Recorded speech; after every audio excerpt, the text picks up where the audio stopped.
Psycho, welcome to my stream tonight about the Baureihe 147.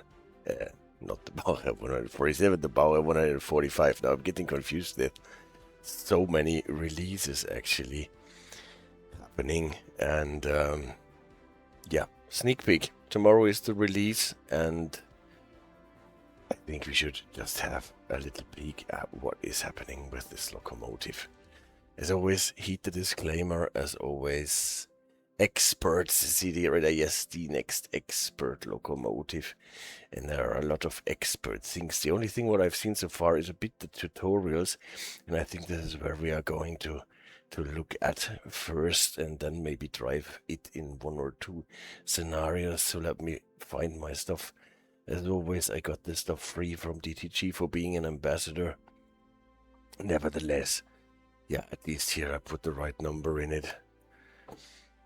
Nevertheless, ASRTU Baureihe 145 expert sneak MinOff sneak peek. Yes, the MinOff.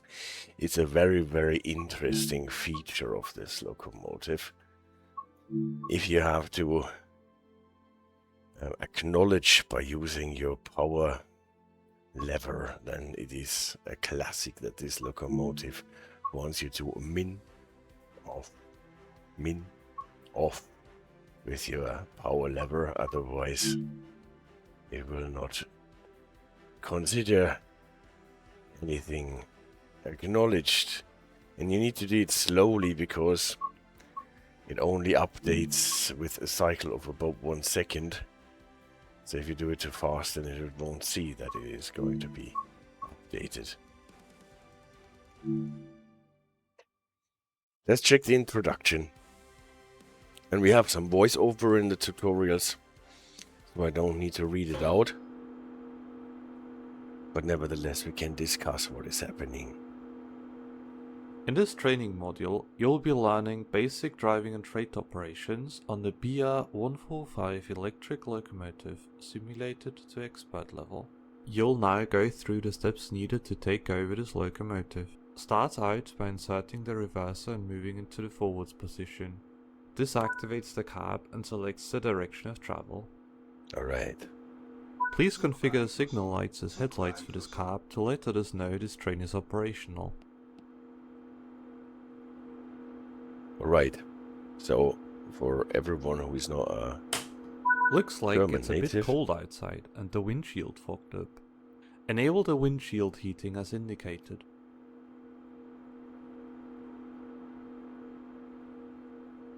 This is a bit of a weird way of saying things sometimes, but okay.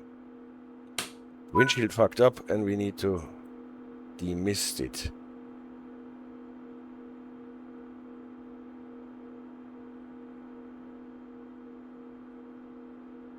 That was actually a thing that happened in the Baureihe 101 already.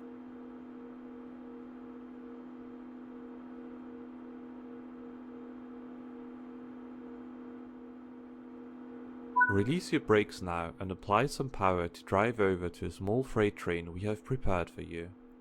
Right. Wants us to release.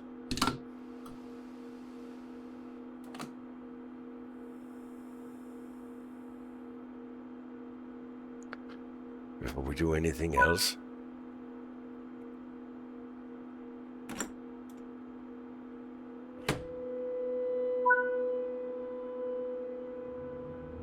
works. First time I tried this, I actually got a fault that I needed to acknowledge. And acknowledge would be off, minimal, off, minimal, off. One thing that is maybe interesting for everyone who is not a German native speaker, you have this button here. It's time to slow down by applying some Switches to braking so you English. slowly roll up to the first wagon's buffers.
Still too far away.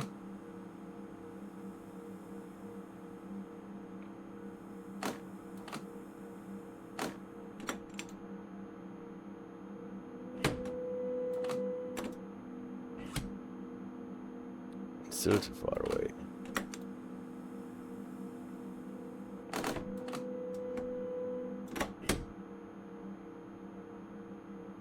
And still too far away. Just didn't want to bump into it.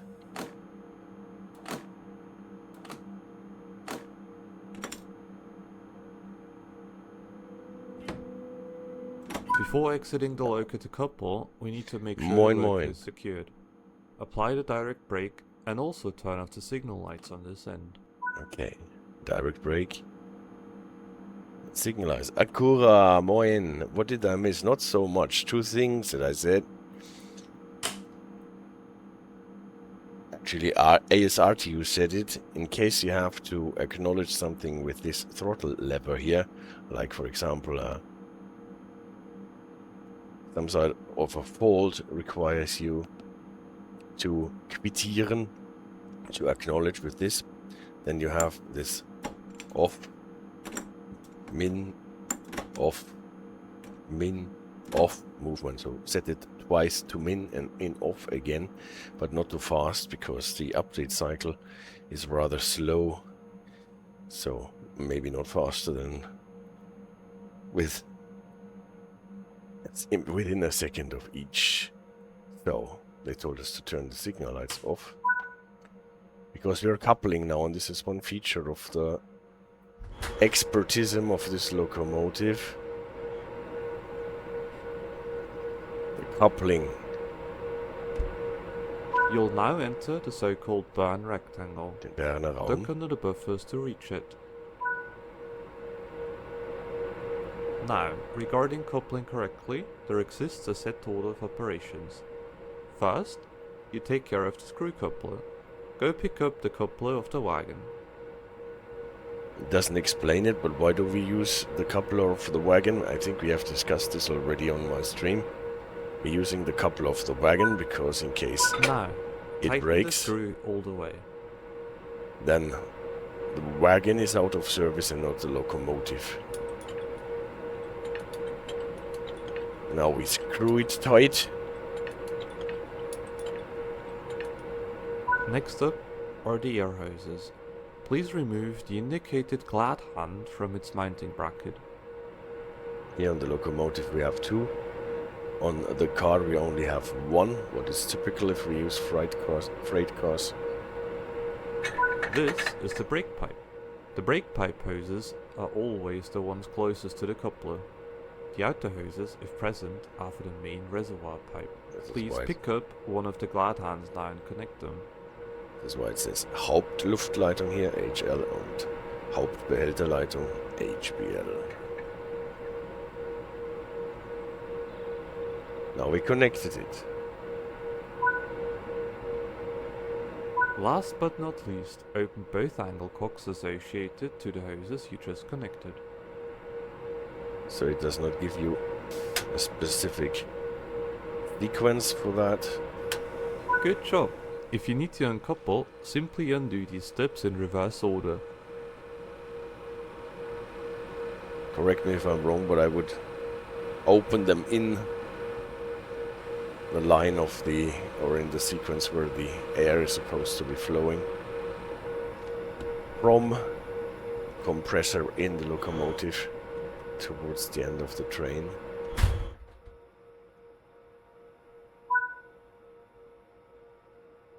Direct brake to hold. We're going to cap change now.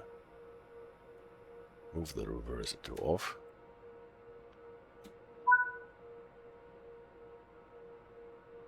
Remove the key. Turn off the windshield heating. By the way, what is really nice are those documents that we have now. We have a Wagenliste. We can see what kind of vehicles there are in the train. What kind of vehicles they are. How many axles that they have. How long they are.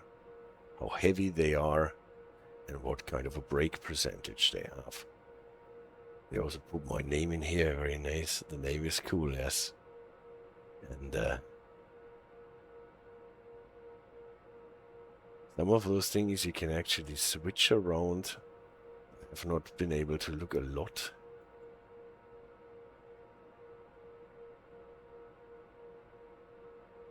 And look a lot of this stuff. But it is nice that it is here. And here's our train data, by the way. In case we need to input train data, we now have them on our Bremszettel. The brake percentage that we need to punch in is this one here, the 112. It typically calculates the mass of the consist plus the locomotive is the train, and then the brake percentage of the train and the locomotive is this for the whole train. The number of axles, again, consist locomotive, and then we have to get this from our timetable. What is the minimum amount of brake percentage that we need for running according to the timetable that we have? And then we calculate row 2 column 6 times 100 divided by row 1 column 6, so this, the 350 by 310, and then we arrive at 112. What is our brake percentage that we have to punch in when it comes to getting the train data in? And we can see we have enough Bremszettel.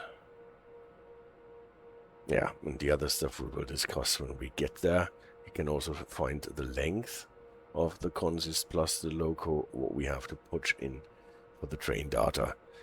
Like on the 101, sometimes we still need to convert this by a specific table given on the locomotive, so we don't punch in the 112 directly, but they give us a table in what brake percentage range we have to put in what numbers into the computer.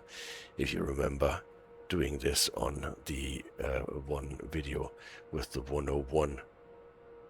So that's quite cool. And we put here how fast can we go by timetable 120. And for that we needed the 105 Bremszettel. Somehow we can switch this here, timetable R and P to G. And for what we need this, I have not gotten that far. For now, they want us to go in the opposite end cap anyway, passing a beautifully modeled engine room. Looks a bit more modern, like on the 750 that we had in our hands on, when was it, Monday?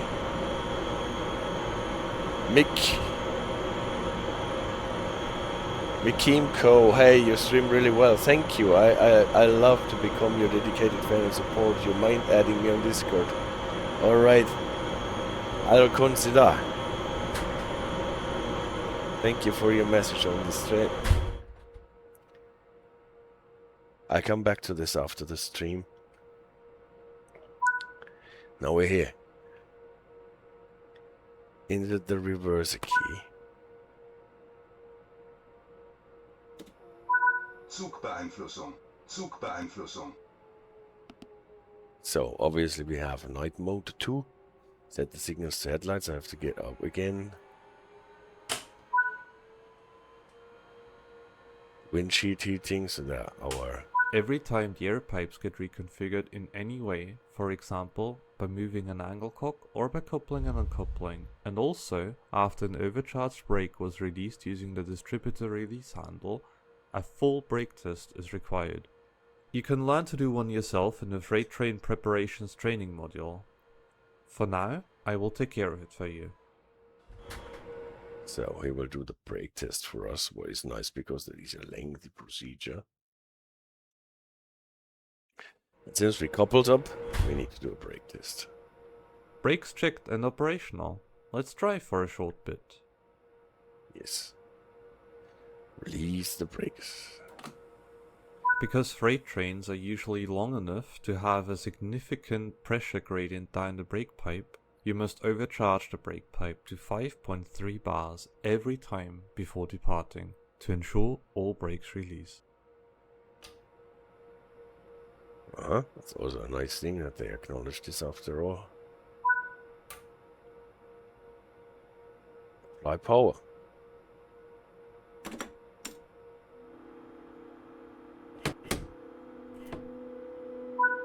Yes, city radar, I agree.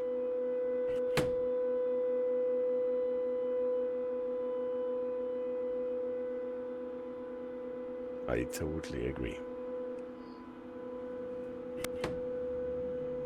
So while we're going,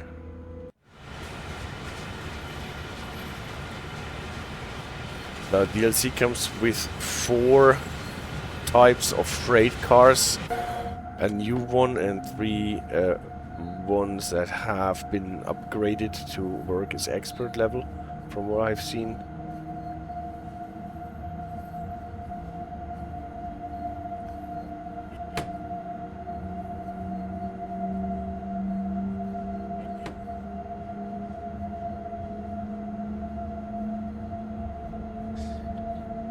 Before we run into some problem, let's check whether our switches are set properly.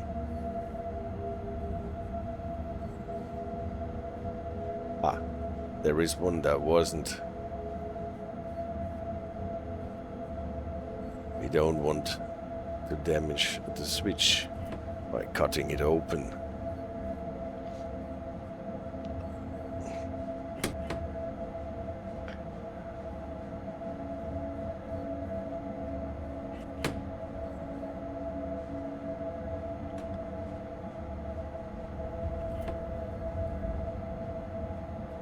The BR-145 is part of the AdTranz Traxx family.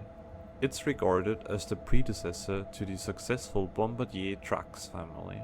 103 units were built between 1997 and 2002. 20 locomotives were equipped with a package for passenger operations in the year 2000.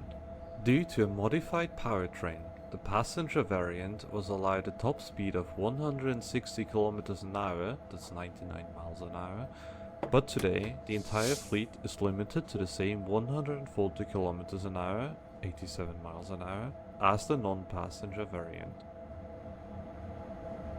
Yeah, you might remember when we talked about AdTranz, talking about Turbostar and the trains from Derby.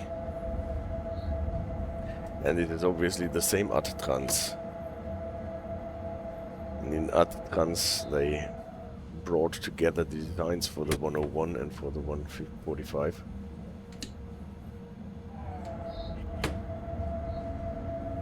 Stop at the indicated siding to complete the training module.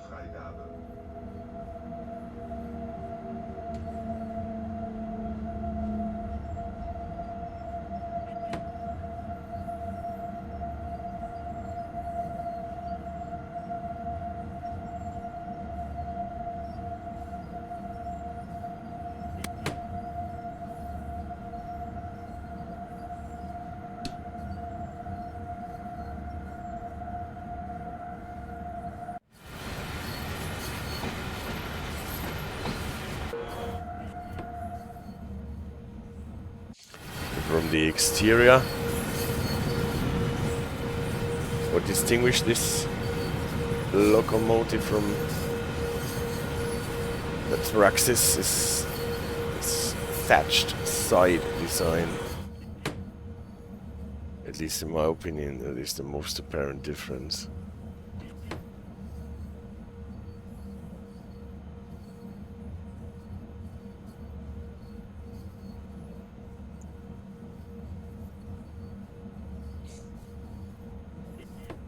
From the inside it looks very much like a Traxx locomotive, doesn't it? With the light blue and the design of the cab anyway.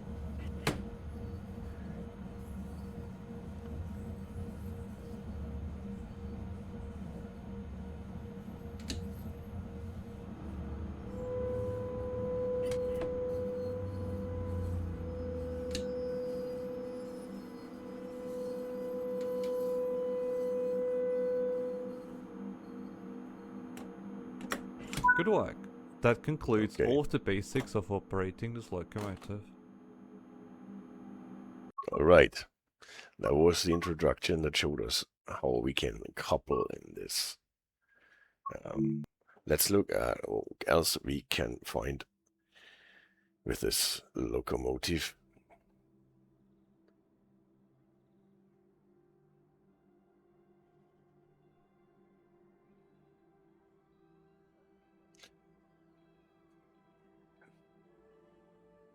And they are picking up a lot of stuff with the brake settings that we have been discussing for years in various videos. Like the brake settings, long loco formations. What is nice. What is nice in my opinion. So you can see everything is still startup park up on my account. Scenarios that come with the 145.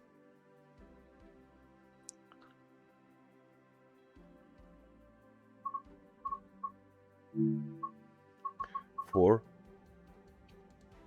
expert simply delivered Nahverkehr.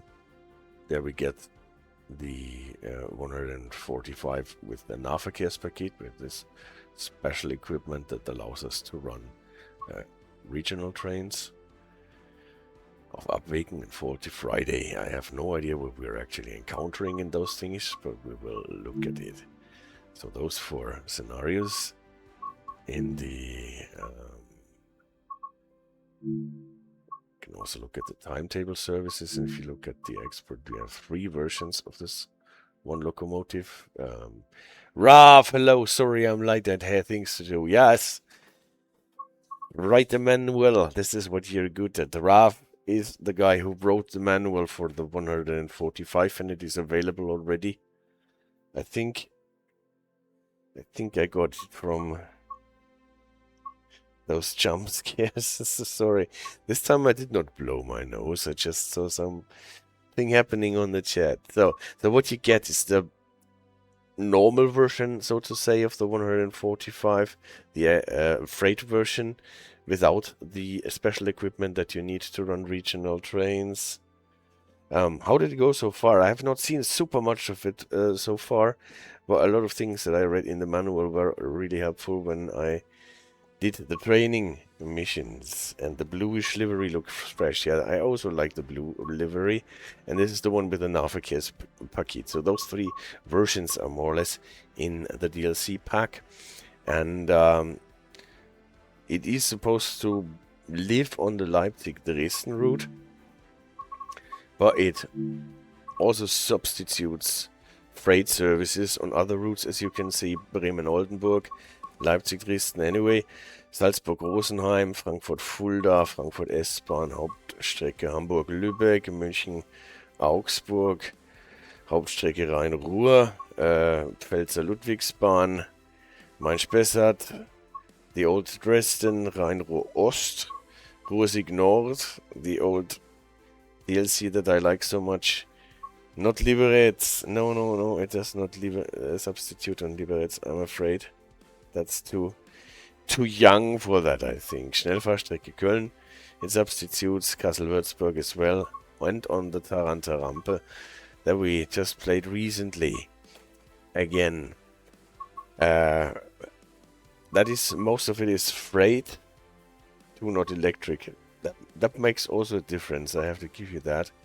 And on the Leipzig-Dresden, there is also some passenger traffic for your locomotive to do. And I think we just go through the training modules, because they showcase a lot of the features of the locomotive. And then we can jump into a scenario, I think.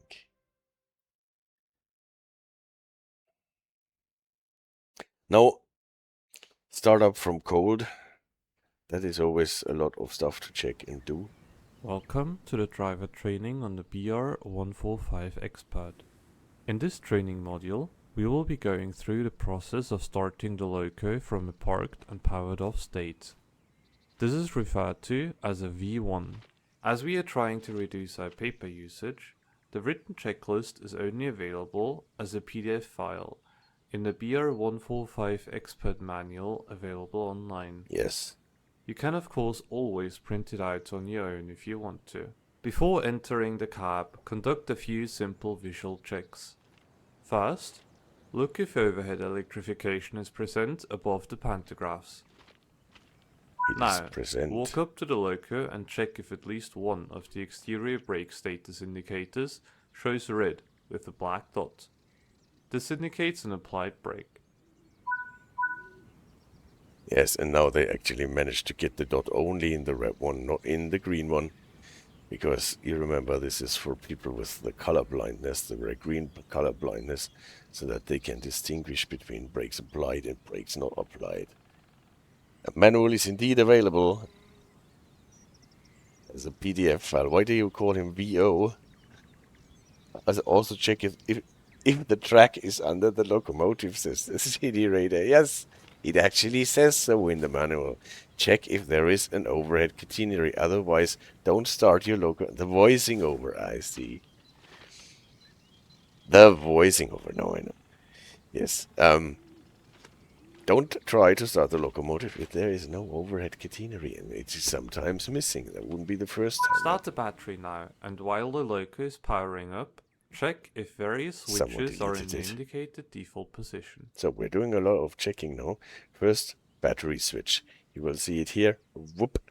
It will power up the train. At least that's what I thought. It doesn't. Ensure all the Cat 1 circuit breakers are closed. Underfloor heating, windshield heating, footwell heating, second and side wiper, driver side wiper, and the computer fan. LZB is in normal, not in Nothalt. Emergency brake override is switched off. Also the multiple unit protocol, because we're running it alone. Then we need to switch to headlights. Set the brake mode to R. Here's the brake mode selector. I'm still in doubt that it should actually be here. Shouldn't this be in the engine room? This is more or less the classic way of having this brake mode selector in the game. So the only Traxx locomotive that I have ever been on, this was a big lever in the engine room that immediately had a pneumatic reaction.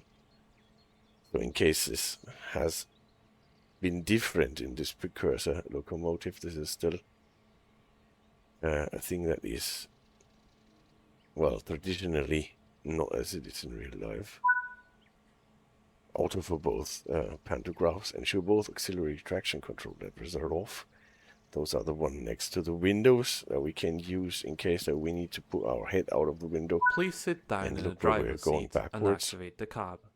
Insert the reverser key and move the reverser into the forward position. Störung, Störung.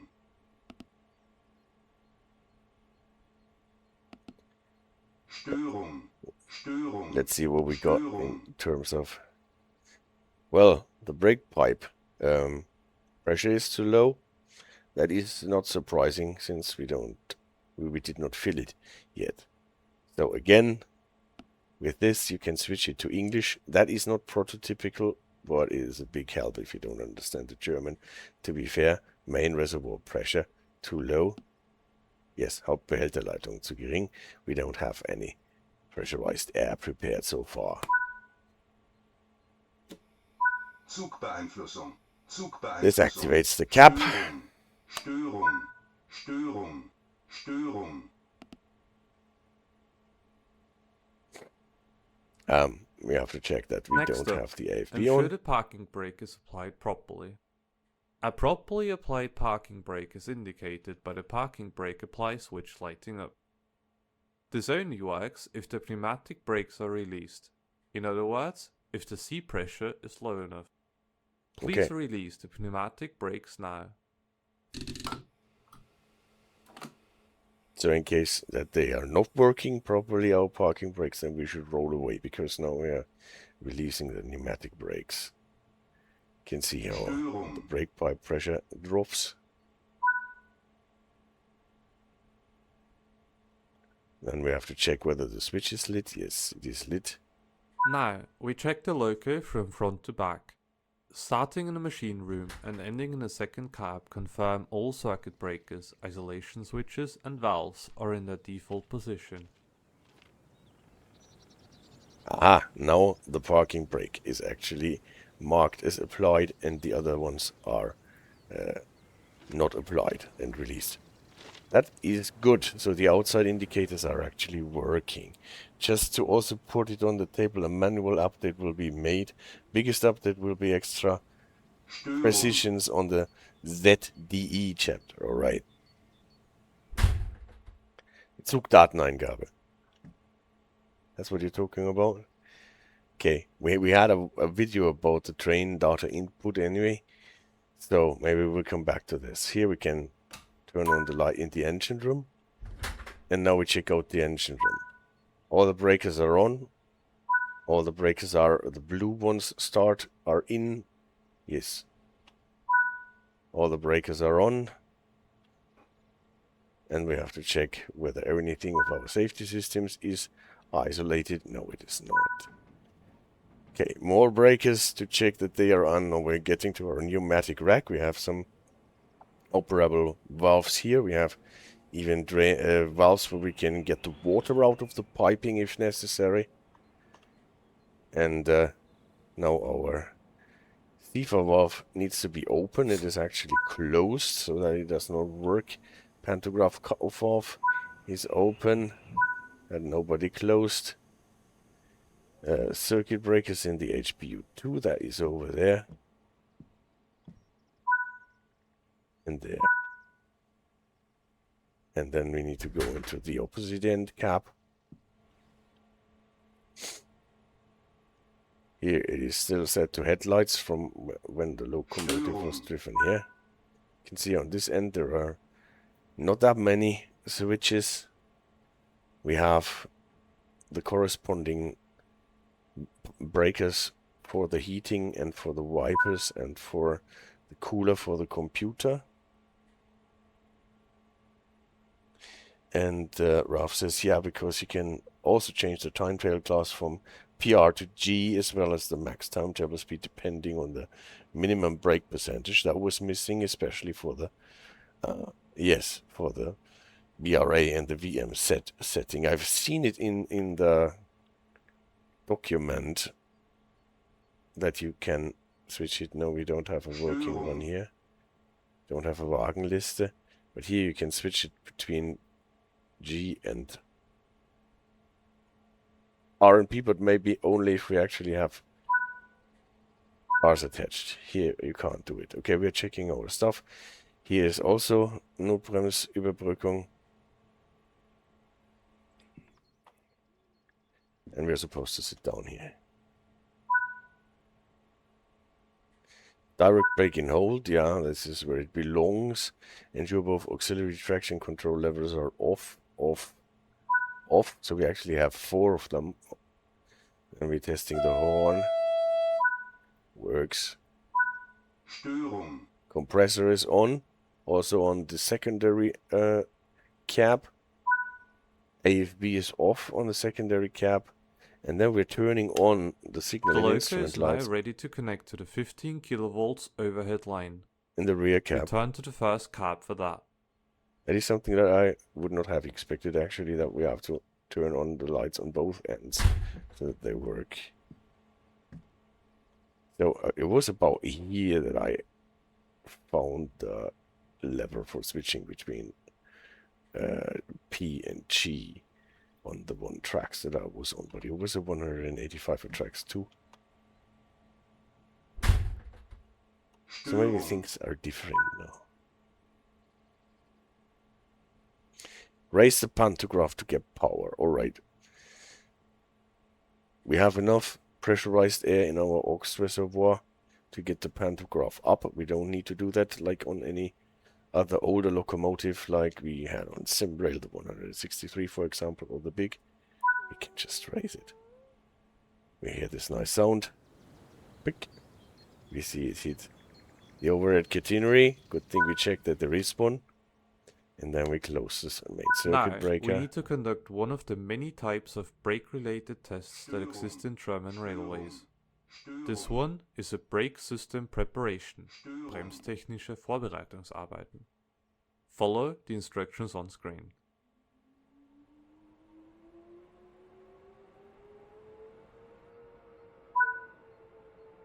We have to check that the brake pipe pressure, that is the yellow hand, stays at 5 bars and does not get lower. Move the reverser to M, and now we lock in the air in our brake pipe. And now it needs to stay there. So that we see that everything is tight and we are not losing air. Zugbeeinflussung. Zugbeeinflussung. Decouple the dynamic brake. There's that one. Also called the E-brake. Now they want us to reach 4.2 bars brake pipe pressure, so we lower it so that we get below the 4.2, and typically we have to set it to 3 for that to happen. Or to 2 is sometimes even enough. Set it back to running. And return to the MTD main page. The fault that we had because the Hauptbehälterleitung was not inflated enough has disappeared anyway, because now the pressure in the main reservoir increased. The right hand here is almost at 10 bars. So far we did nothing expert.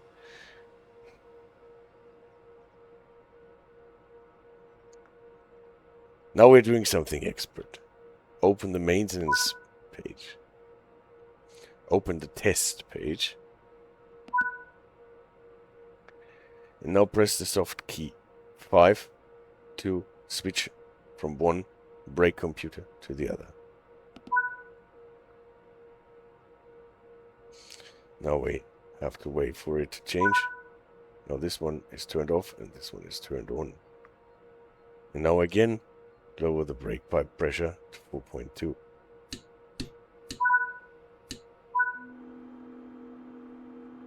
Observe. Set it back to running. And it comes back. Nice.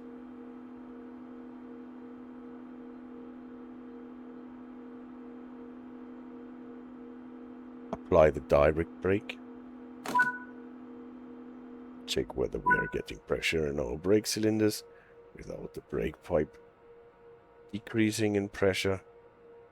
That is about as much as we get, close to 4. Release it.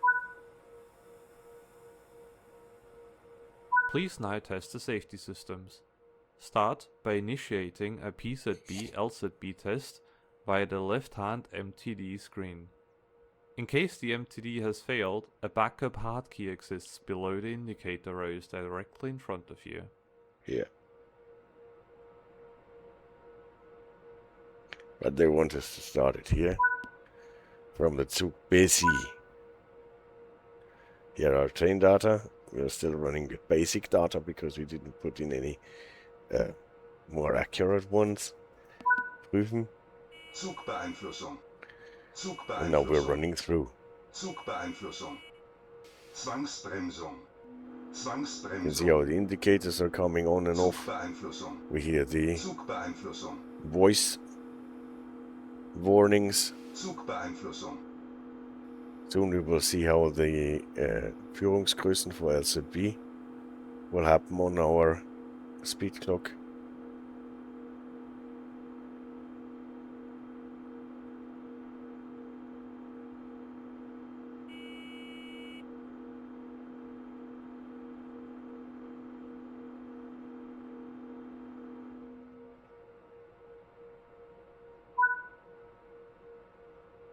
So all went well. Apply the direct brake.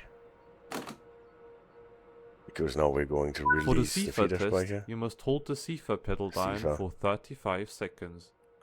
After 30 seconds, the visual Sifa indicator should come on, shortly followed by a Sifa penalty brake. Put some emphasis on saying it should come on.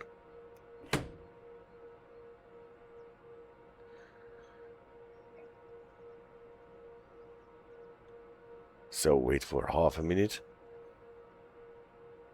Don't get distracted by the in-game information because we want to see the indicator coming on.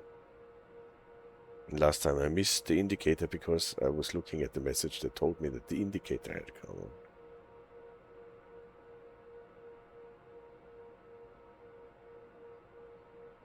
Again. Sifa, Zwangsbremsung. Störung. Works. Störung.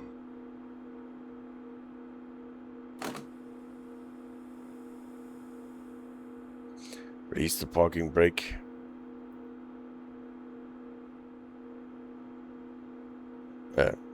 Nonsense. The parking brake I'm supposed to release. And for that we need our loco brake on, otherwise the train would not be secured.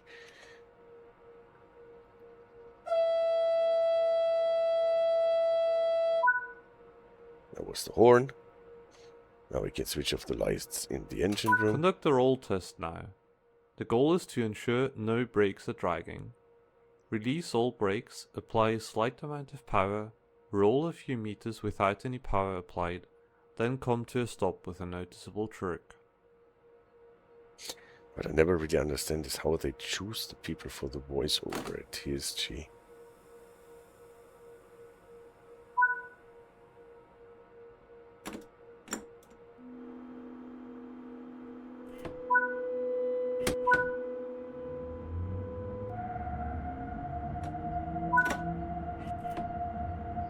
Okay.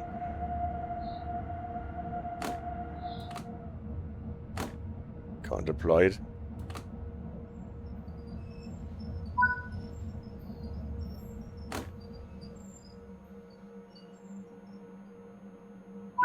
That concludes all the loco startup and test steps. Let us pretend we're about to start a shunting or train move to practice inputting train data. And Start out by entering the train number and your unique driver ID in the MTD. Perhaps it's probably the longest rolling test in the world. Yeah, this is because if you want to operate it with your mouse and you cannot move because the window has been locked, then you cannot apply the lever. And actually, he says this one can release the Federspeicher, the parking brake, without actuating the loco brake. Yeah, but I think this is a safety feature then on the 101 that you cannot release the parking brake without having the loco brake on. Otherwise, you wouldn't have any brakes holding you in place, and that might be annoying. Yeah, train data input. And first, Zugnummer and driver ID. Zugnummer, train number is 1, 2, 3, 4. Always enter with enter. It's not so surprising. Our driver ID is, as we know, at Tigerways, my driver ID is 1. And also, register the train number on the GSMR. This allows the signaler to functionally address and call you by your train number. Very nice. ZD, Zugdaten, train data. And Zugnummer, ZN, train number. 1, 2, 3, 4. The enter. Then, unfortunately, we cannot see what is written here. For anmelden. Register. That's what you do. In the MTD again, you need to input the train data used by AFB, PZB and LZB. Without this data entry, you would be stuck in PZB mode U. Open the ZDE page as indicated. And it really says one of the voices of Liberec Dispatches is a railway video game YouTuber. That is great. I've heard a lot of the Czech talk after the stream in the scenarios. That is really, really nice. Even if you don't understand it. I played this one scenario where you have to make sure that your motors don't overheat or your engines don't overheat. And one dispatcher says, yeah, you will meet the express at so and so, probably, possibly, I hope. And Ralph says, yeah, it's also, I believe, because of a couple of things I read on the real manual, like for towing. Ah, I see. This is why you can release it without applying the loco brake. Probably. ZDE train data input. The manual features more details on the topic of train data and how it's calculated. And Ralph said it will It even also feature more features a after the train data update. sheet, including known train data for a single loco, which applies to us right now.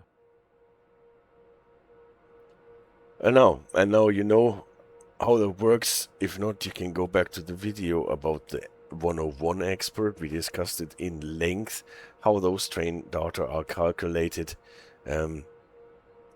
9 signifies that we are running in brake mode R. The 140 we got from our table for the specific loco after we calculated the brake percentage that we can look up on the Bremszettel now. Train length we can look up in the Bremszettel as well. We are only a single loco, so we are 19 meters long. We round that to 20. And the maximum speed of our single running locomotive is 140. And then we confirm the whole thing twice. And also, as we already knew from the 101, we have to confirm that with the PZB acknowledge. Zugbeeinflussung. That was too short. To hold it a bit longer. Good job. That concludes this training module. Concludes the training model.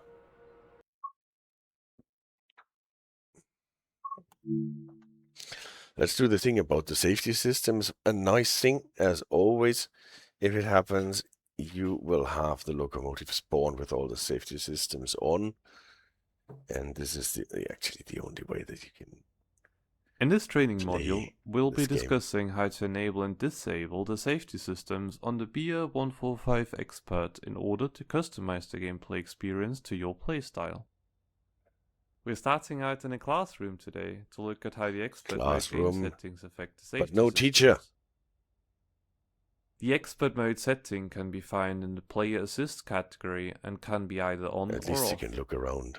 If the Expert mode is set to on, the following defaults will change. The fault simulation on Expert vehicles will be enabled. Train data entry needs to be done manually, and, relevant to this module, Sifa, PZB and LZB are enabled. If you change this setting while already driving, it will not take effect until starting a new service. If you want to, feel free to adjust the Expert mode setting now. No. Before going out to the loco, you need to be able to differentiate between disabling and isolating a safety system. So far, only disabling has been mentioned. Isolating only logically stops the safety system from performing its normal duties, but it remains in charge of its own brake actuation assembly and may even continue to provide very limited monitoring. For example, if the PZB is isolated with the PZB isolation switch, it will still trigger penalty brake if a speed of 100 km an hour is surpassed, and still causes the 1000 Hz indicator to flash. Once you're ready to be shown how to enable and disable the safety systems on the loco, stand up from your seat. Attention may become prüfungsrelevant. Yes. What becomes prüfungsrelevant is 100 kilometers per hour. There is this thing that the driving without PZB, according to rules that we have now, I think since, 2012, it is limited to 50 and not 100 anymore. Before that it was 100, so I'm not actually sure if the isolated PZB will now actuate it if we are going beyond the 50. Well, would make sense, but I don't know. Welcome to the loco. Okay. This one has all the safety systems disabled currently, disregarding your expert mode setting. Start out by entering the machine room. I love the detail. End of slideshow. Click to exit. Yes. Nice.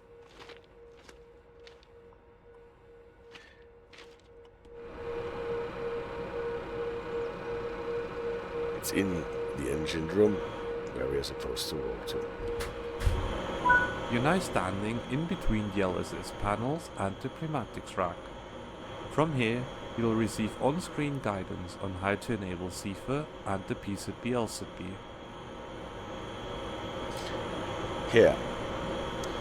Unisolate Sifa. It is already in isolation mode.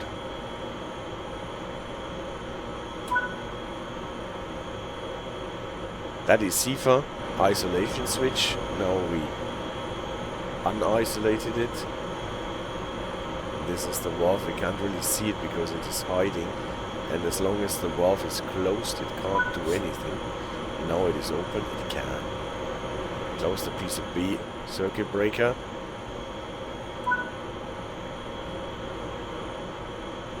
Now we enabling it. Close the circuit breaker. And we cut it Good in. job. Next up, use the three Connect switches it. shown to isolate Sifa, PZB and LZB. Now we're isolating.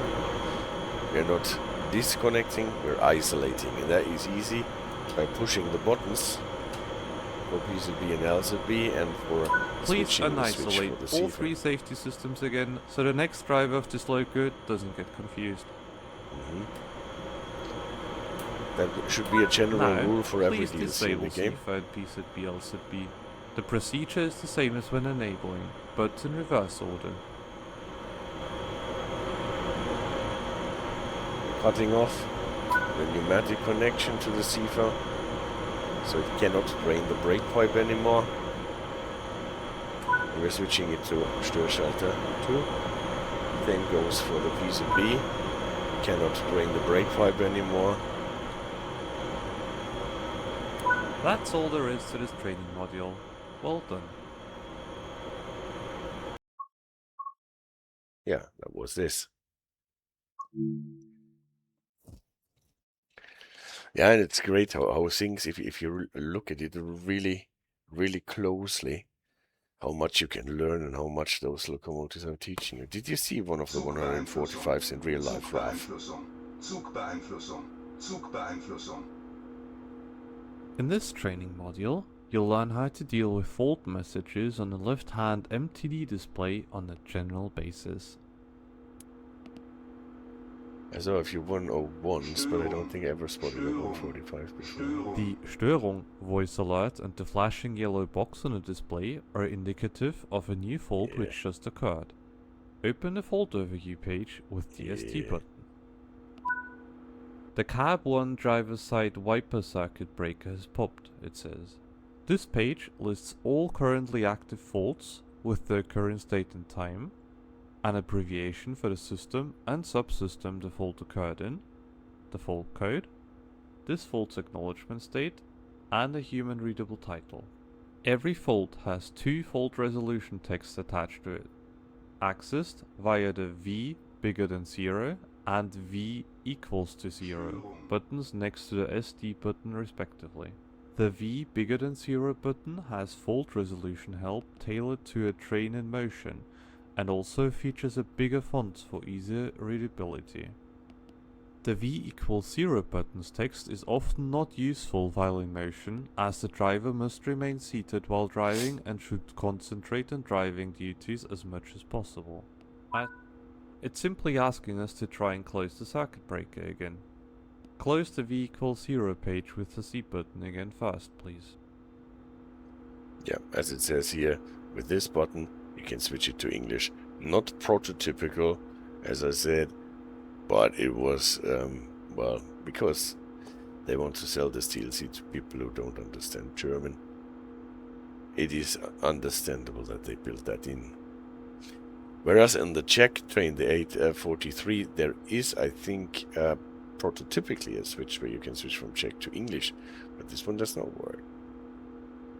So, As you can see in the fault overview, in the A column, a little star has now appeared, yeah. indicating that this fault has been acknowledged. This turns the previously flashing ST box into a solid yellow and stops the repeating Störung call out every 30 seconds. This makes it easier to notice a new incoming fault too. A new fault will cause a voice alert and the flashing yellow box again. If you acknowledged the fault while moving before and could not resolve it while in motion, don't forget to check the V equals 0 again after you've come to a stop. Please stand up and attempt to close the circuit breaker listed in the resolution text now, then return to the driver's seat. And Ralph says it's all very non-committal. If you just want to check what the screen means and then revert to German, you can just do that. Oops, solution is genius. So obviously a guy called Foop built that. Yeah, I totally think that this is helpful. You can always turn it back and you don't need to. But this is actually bad for you, Ralph, because people don't need to look into your manual and decode what is given there. But it's really helpful and it's smooth and it's not interfering too much with the version. Here, by the way, is the LSS, the Leitungsschutzschalter, the fuse that has been tripped. And what we can do, we can just put it in again. And if it does not trip immediately again, then we can call this a fix. Great, you managed to close the circuit breaker. Yet, the fault's still listed in the fault overview. This might be confusing, but it's by design. As long as you leave the fault overview open, the list contents won't change as faults appear and disappear. If you press the ST or Enter button, the list will be updated. Right. Fubian is his nickname, he says, but yeah, it saved me at least a good 30 pages of translating error messages into English. Alright, so you can either press the ST button again and it will update, or the Enter button. You can see it updating here. Good job. But this is, this update circle is something that you need to allow the train when you do this 0 min 0 min 0 min to acknowledge with your throttle lever, because it has this very, very slow update circle for every system. Zugbeeinflussung, Zugbeeinflussung, Zugbeeinflussung. In this training module, we will be learning what needs to be done before taking off with the freight train that you have just taken over. This will include the brake tests and inspections done in a freight consist. So now we're actually First, doing we'll take a brake moment tests. to figure out our brake mode configuration. This doesn't need to be done now necessarily, it could also be done after the brake test, but you'll see why it's better now shortly. In simplified terms, the brake mode modifies the application speed of brakes, so they apply more evenly and smoothly through long trains, but still as rapidly as safely possible. This innovation from the 1910s avoids excessive forces on the couplers and We have cars discussed this on running many into each other. videos. By about default, couplers, all about brake vehicles shall settings. have the brake mode G. If we're at or below 800 tons of weight in the wagon train, excluding locos, all brakes, including the locos, may be set to P. Above 800 tons, all leading locos must be in G. Above 1200 tons, the first 5 cars additionally must also be in G. Our train weighs slightly more than 1200 tons. Thus, you can already start out by setting the loco's brake mode to G.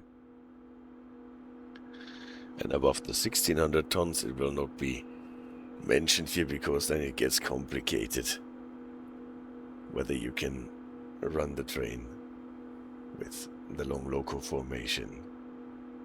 Ralph says, I did help with translating the faults though, with some help, but I helped with the fault translations.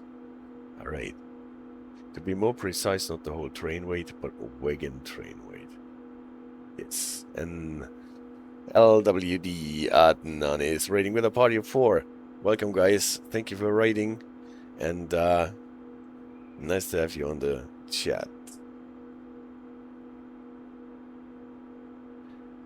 Axon Jackson, nice to see you. First time chat from Radar Perfect. So, they just told us about the brake settings. We have at least 2 or 3 videos about this brake settings according to the consist weight, and Yes, Anand, you too. You and BK and Nabil. Hi guys. And probably you did the same what we're just doing, looking at the 145. Now let's get all those messages out of the way. They want us to put our brake mode on the loco to To G secure the because loco our... before starting the brake test, please apply the parking brake. Yes. In case something goes wrong, we always apply the Now, parking fill brake. the brake pipe again. Please note that if you're Please check that the brakes are released on the first car now. Walk up to the first bogie behind the locus coupler.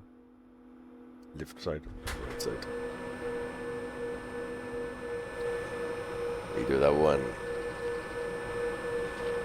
So, Taubencargo. Dovetail games and Taubencargo. Dovcargo. There are two ways to confirm the brake shoe's application state. Either kick the brake shoe and listen, or watch for movement like this. Or hit the wheel with a hammer and listen for a bright long ring. So at the moment we are listening to release brakes. Please return to the driver's seat now. And if this thing moves...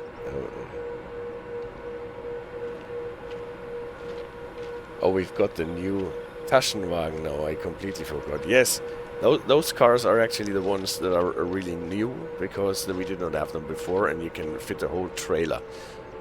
Like on the Rollende Landstraße in Österreich, you can put a full trailer in those well cars.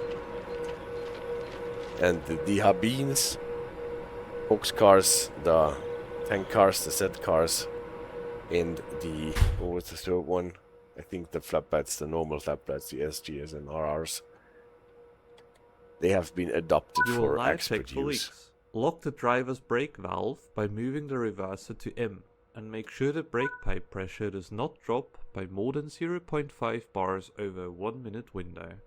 Annoying thing is that we have to wait for 1 minute now to see if it drops. So it is typically at 5, and LKW Walter, yes. It should not drop to halfway between 4 and 5 within the minute. Otherwise, we will have to tighten our brake pipe. And we have a leak somewhere and we're losing the pressurized air along the train, what can always happen. It's quite a long train. You'll see that when we have to go along the train and check the brakes.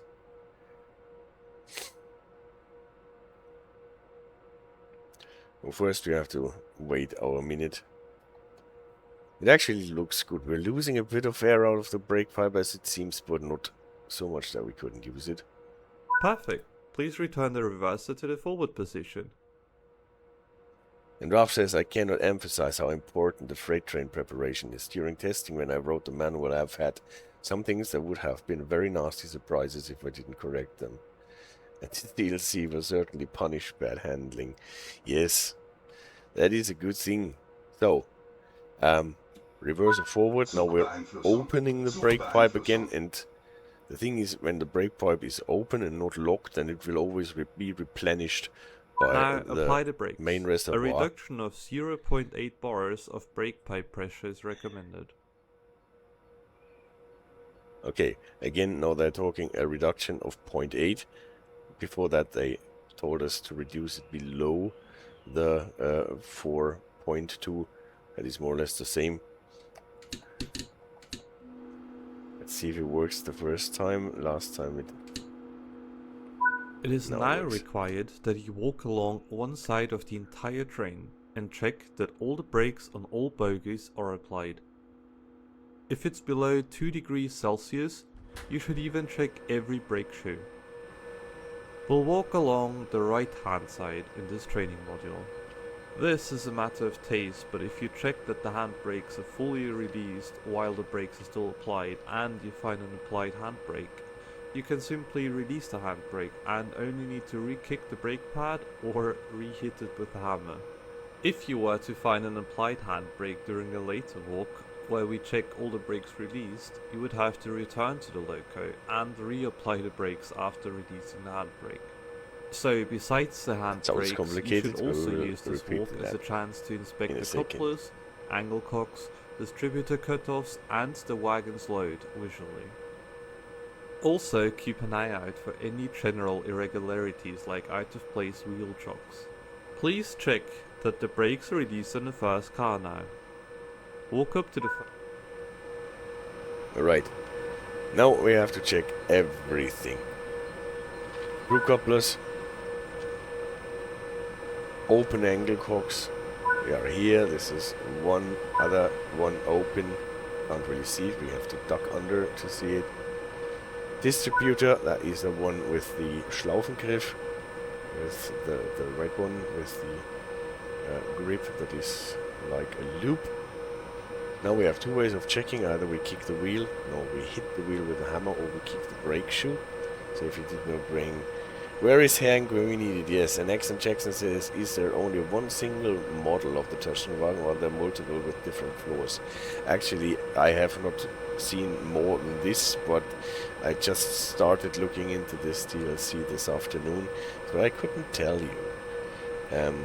Raf, these things have Darko brakes as well. If you handle your brakes badly, they are so likely to get stuck, it's not even funny. Darko brakes like the SG yeah, the flat pad. And Darko brakes are check brakes, I think, right? So, kicking the shoe, and now it does not move around because it is applied. It does fit in place, and also the wheel. What it said before, if we are above 2 degrees, we only have to check one shoe or wheel per bogie. This is why we can go to the next. If we are at 2 degrees or below, then we actually have to check every shoe. That means 2 checks per wheel. That means 4 checks per bogie. Good thing it's not below 2 degrees. Then we check whether the handbrake is fully released. And this is what he said before.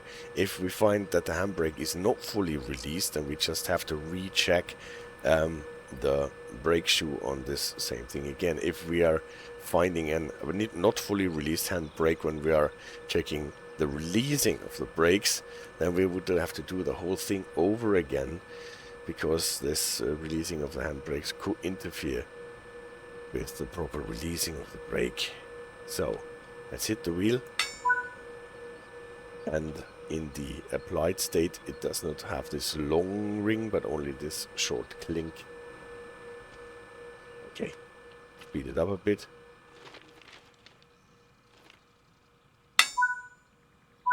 Distributor, screw link, cock, distributor, shoe,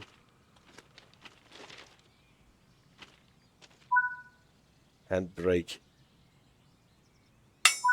wheel,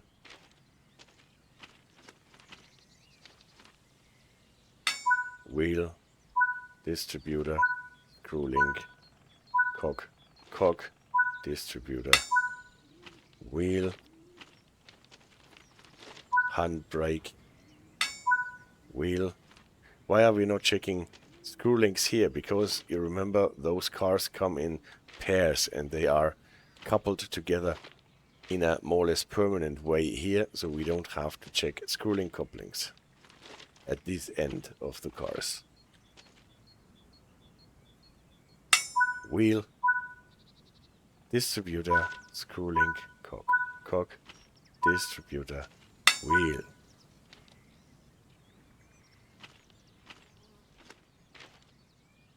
And Rath is checking the list whether there are different versions of those well cars. Distributor. Evidently, this is a very repetitive task. They Hit released the us. last wagon pair for this training module.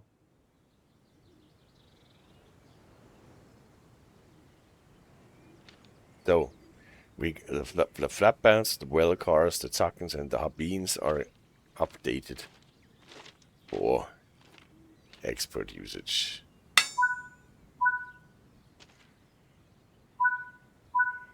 cock? Where is the cock? Yeah. Distributor. Clink. One more handbrake. One more clink.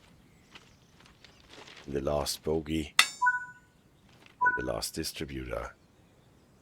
And then, this is actually the very, very end of our continuous brake pipe. Here, the angle cock needs to be closed. And now, what do we release? We don't have a Zugschluss. We don't have anything that marks that this is the end of the train. Looks like the ZG2, the end of train signal board, is actually missing. Please insert one now. Insert And two now, of them, actually. return to the loco to release the brakes for the second run down the train. Yeah. Imagine doing this with one of the trains at sandwich grade. Control 0 will get you to your driver's seat again.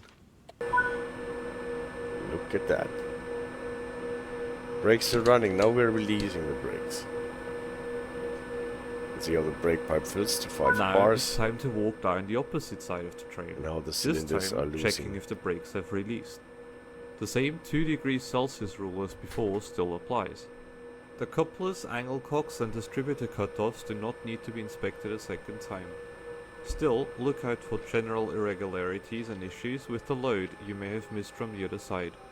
Also, this time you should correct incorrect brake mode settings. See how it releases. Parking brake is still applied. If you recall from the very start of the training module, we discussed the brake mode setting. This train is heavier than 1,200 tons and thus the first 5 wagons need to be set to brake mode G with the rest in P. An articulated wagon with 2 distributors counts as 2 wagons, but if one of the distributors is set to G, the other one needs to be 2. Right and rough, according to the ZDE Max ZL, your train can be up to 790 meters long. That's a bit of a workout, yes. But this already requires you to have a special permit, I think, if you want to go beyond the 710, I think. The more than 700 meter trains are rare. So what did it tell us? We have to use our brake selectors.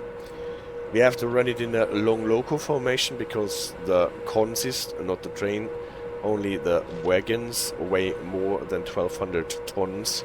So you can always subtract the locomotive, every locomotive that applies power to the train. And that means we have to put the first 5 vehicles in, because those are paired vehicles. They count as 2, so we don't have to put actually 10 vehicles, but 6, because we cannot have 2 different brake settings on the same pair. This is actually put on the S cars that we had so far. This is not applicable to these wagons, but if empty load levers were present, now would be also the time to check those. Yeah. Any change to an empty load switch must only ever be done while the brakes are released. Okay, I didn't know this actually. But the Zacken cars, the tank cars, have those load switches where you switch between filled cars and empty cars. Not here on those. A beautiful ringtone. And again, since it is not below 2 degrees, it is enough to test a 1 wheel or shoe per bogie. Does it say somewhere? Here we can see it's a Darko brake. DK is always for Darko. It tells us that it has 2 Darko brakes with settings of GP. We just saw that. With an automatic load change. This is why we don't have those switches between empty and full. And with a maximum brake weight of 108 tons. That is 36 tons on one half car. So one vehicle and 72 tons on the other vehicle. That is typical for those S cars. They run with 3 stars. That means they can go 120 on most lines under most circumstances. Here is the designation of the car as DGGMRSS. The SS also tells you that those vehicles can go 120. Under some circumstances, the red thing here tells you this is the brake weight of the holding brake of this what we checked that it was released, the handbrake. This is the tear of the wagon, the mass of the wagon when there is no load in it. And somewhere I had, but this might have been on the other cars, there are a lot of other markings we should not do and be careful about.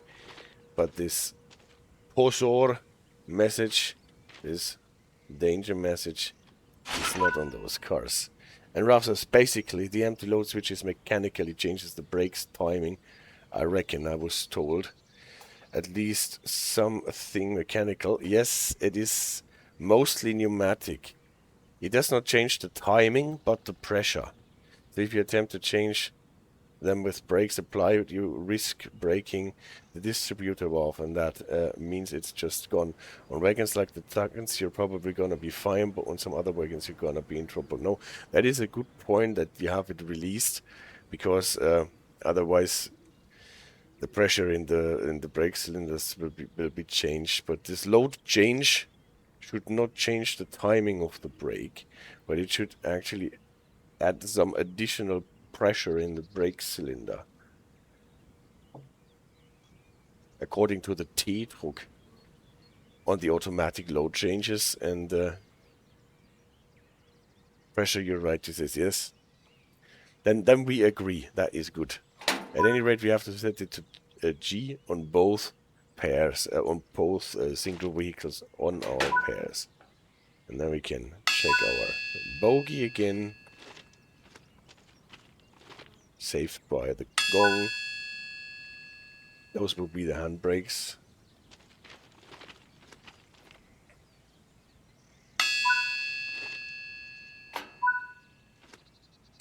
That will be the fifth. But we cannot be happy with the fifth because of the nature of the cars, and we have to set this one too. But first. And from now on, the remaining brake valves must be set to P instead of G. So we don't have to switch them.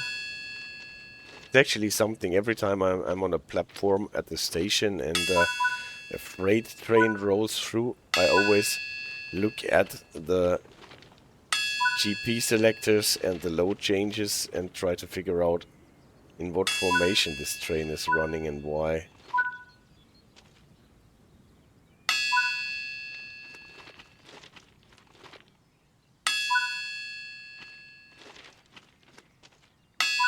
Evidently, this is a very repetitive.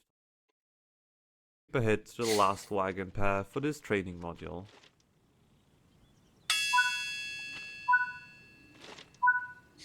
Yeah, and with the automatic load change, this is what I wanted to add. Here we have a device that more or less weighs the cargo that we have in the car and applies more pressure in the brake cylinders if there is more cargo in the car, so that we actually have more braking force if we are loaded as compared to when we're not loaded and running empty, what makes a lot of sense. And this is what this thing says with the A, with the automatic load change. Where is our brake marking? Hey. Now I'm confused. Did we not have a brake marking here?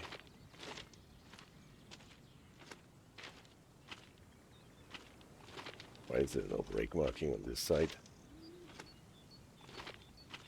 They get changed around. Ah, here it is. This is what it says, this A. And there's up to a load of 108 tons brake weight. Then it does not increase anymore. And if this shoe moves, then it is good. Good job. That concludes this training module. Now we're through the training modules. Now let's play one of the scenarios. See how far we get. Apparently there are still some problems with some scenarios. What this tutorial doesn't include is that you can also do a continuity test. Hey, us Red Leader, you just made it to the end of the tutorials. So a continuity test you can do. Alright, is it in one of the scenarios, a continuity test? So from what I've seen, it does not have pneumatic brakes, this locomotive. Not really, but you can just do it. I see. At least we weren't told to check any switches with the EP. Train mute. So this would make the and it would make sense for a freight locomotive or a predominantly freight locomotive not to have EP brakes, because they wouldn't use them at all. When the brakes are released, open the rear angle cock for 15 seconds before closing it. So the rear angle cock, you mean at the very end of the train. And then check the brake application on the last bogie. Then wait for the brake to eventually release after a minute or two. When the brakes are released, open the rear angle cock. Okay, so when the brakes are released and I open the rear angle cock, then there will be quite a pop wrong there, because with the brakes released, I have a filled brake pipe with 5 bars, and if I open the rear angle cock, then I have something like opening an Ackermann in an emergency brake application. So I shouldn't stand in the way of this rear angle cock. That's why you can partially open it. Okay. Oh, all good. All good, that's a good hint. So open the rear angle cock for 15 seconds before closing it, and then check the brake application on the last bogie. Then wait for the brakes to eventually release after a minute or two.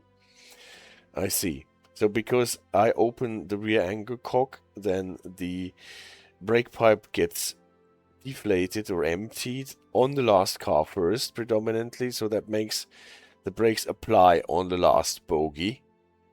And when I close it again, then this pressure will propagate through the whole brake pipe eventually, so that it evens out and there is almost no reduction, what leads to the brakes releasing again.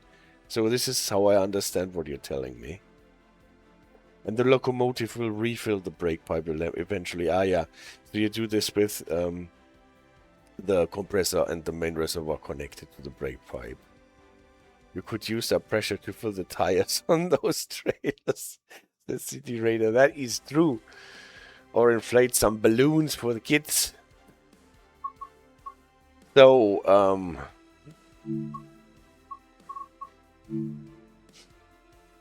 let's do this. We will see what happens.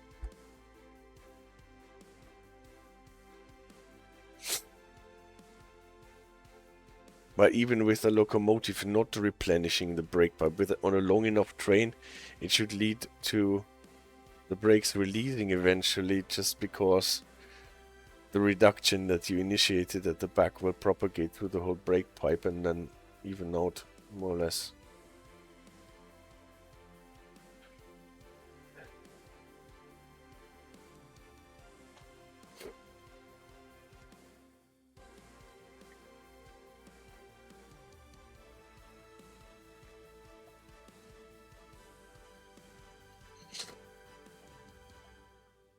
Yeah, but I appreciate it really very much that TSG is still investing in those expert line, and that you are writing the manuals, Raf. Expert simply delivered. Good day, this train is bound for Berlin. Get your train and brakes, check, and let's start. Okay. What do we have? We only need to do a simple brake check here. Let's do that. Then we enter the train data. Okay. I'm waiting for your instructions. We have one of those slow riding main signals. We made a video about this, if you remember. There's a bit of a peculiarity in Germany. Zugbeeinflussung. Zugbeeinflussung. Direct brake applied. Applied. We're not in England. Lower, you released, yes, thank you. I realized it before I read the chat. And make sure the brake pipe is above 5 bars. It is. So, at least here we have a different color on the trailers with DHL. Obviously, TSG on the number plate.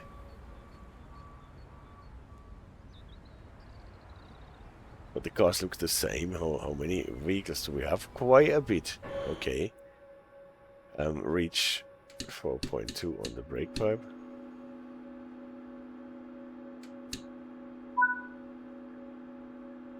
Make sure the pressure doesn't change for 10 seconds.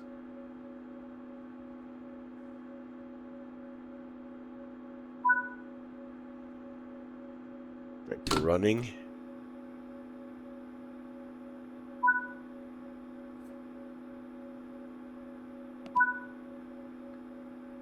Train number. Train number is 54312. My driver ID is, as always, 1.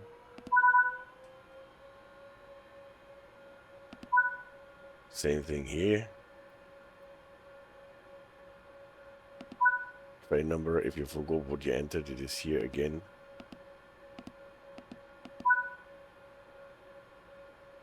E to confirm. Register. Anmelden. Now this thing should stop flashing. It's good. We've got DB cargo. Train data. Zugdateneingabe. And now they want us 4 because we are running not in R but in P, as it seems. Oh, we actually 080, a length of 500, and 100 as the maximum speed.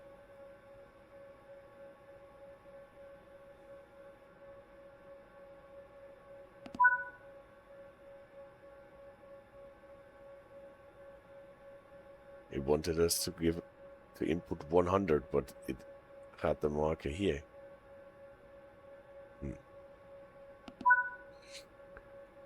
So is that true that we have a VM set of 120?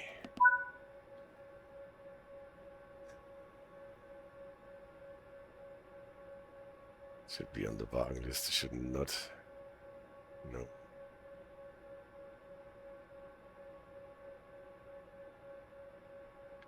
Langgeschwindigkeit 100. Maybe. It said 100, right? Alright. Let's see if we can change that again. Zugvisi, Zugdateneingabe 4.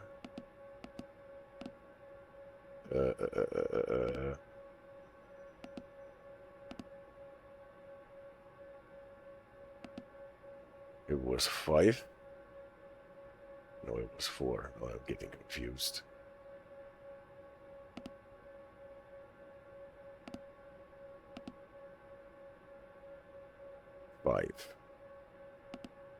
The 80 was alright. 500. And then 1. And that one was what it wanted us. Use the up and down arrows to navigate between the numbers. Ah, that's a good thing. At any gate. Zugbeeinflussung.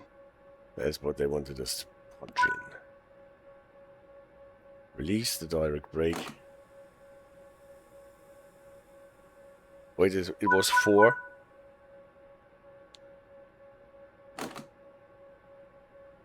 In that case, we have to put it back. 4. Zugbeeinflussung. And I want the weird markers out of my game. You always have to switch it off after you've played. Yes, it was 249. For some reason I got to the 5, but it is obviously nonsense. The 5 was here for the length. 5 is not a standard. These two. Cossebaude, they want us to go. What is the track limit here when we're starting? 40. Okay. Did they not tell us that every time we start our train we have to overcharge it?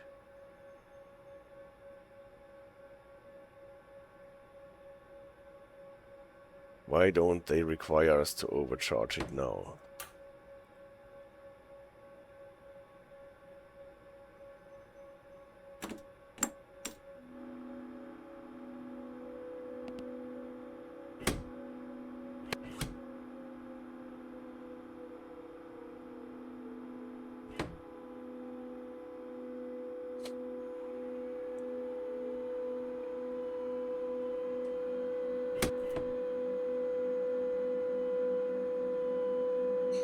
That is sometimes a bit disappointing if they teach you something in the tutorials and then they don't adhere to it in the scenarios. Also, we don't have the lights in the proper setup. So you can't rely that in a scenario everything will be told to you properly. Starting program, that means PCB is on. LZB is also on.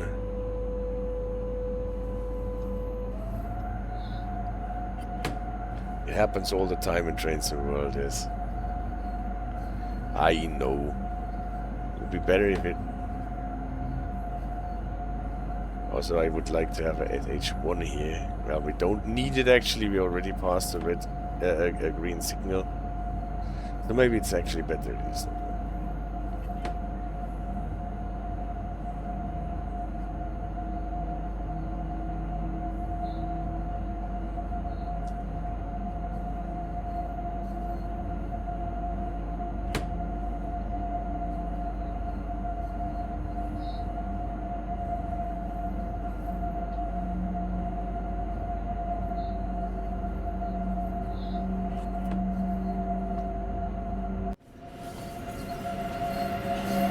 Red and yellow and blue cars. It is very colorful, these things.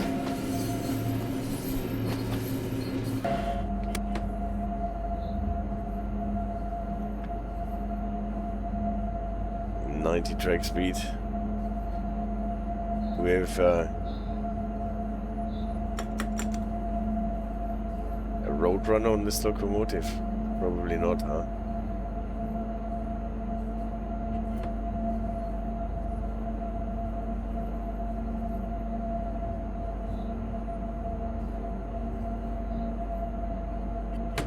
We were lucky they could get the license for DHLs directly. Is there a story about it? I actually don't know. So, this is the locomotive with a mixed train of Zacken Sabines as cars.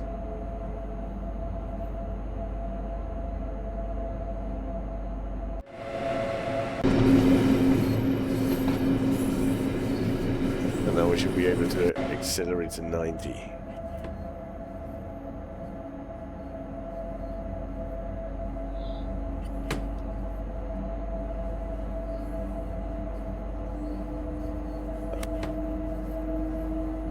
So is it possible that the couplers break now? I read somewhere that we can get a hot axle or something.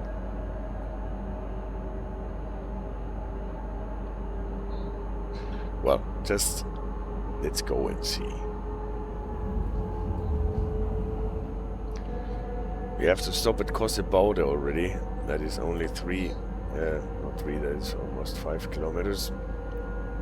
But still only.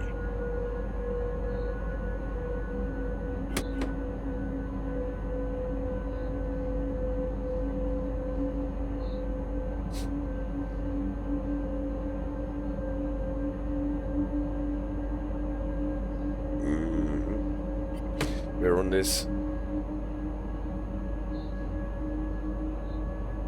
recently added part here on the Friedrichstadt connection that was not in the original Dresden DLC, but is now in the Dresden-Leipzig.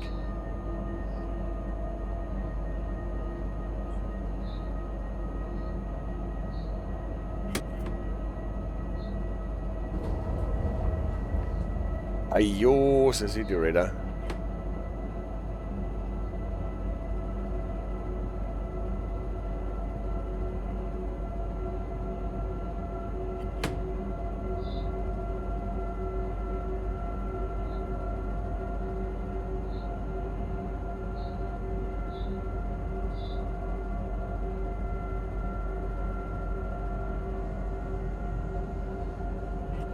Did we just pass a dark signal?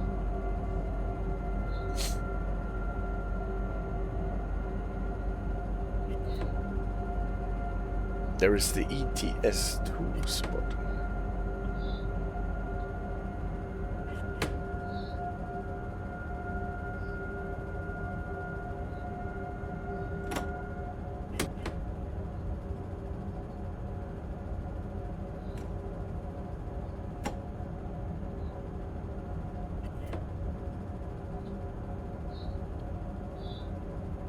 Flashing yellow, that means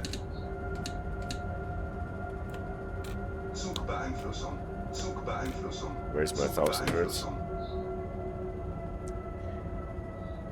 At any rate, we have to slow down. 40? Probably, or 60, I'm not sure. Koyo62, hello Tigerways, hey, thank you for appearing on the chat for the first time, and thanks for your follow during the week.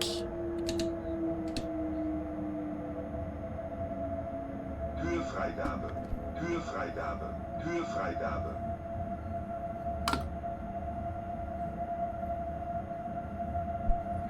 Still have to figure out how the brakes here on this train release and apply. Any rate, we are limited to 40 at the next signal and have to prepare for a stop.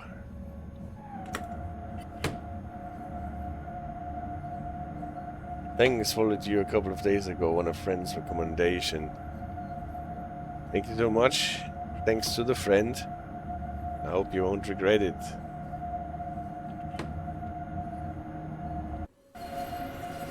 We're checking out for the very first time the Expert 145 that is supposed to be.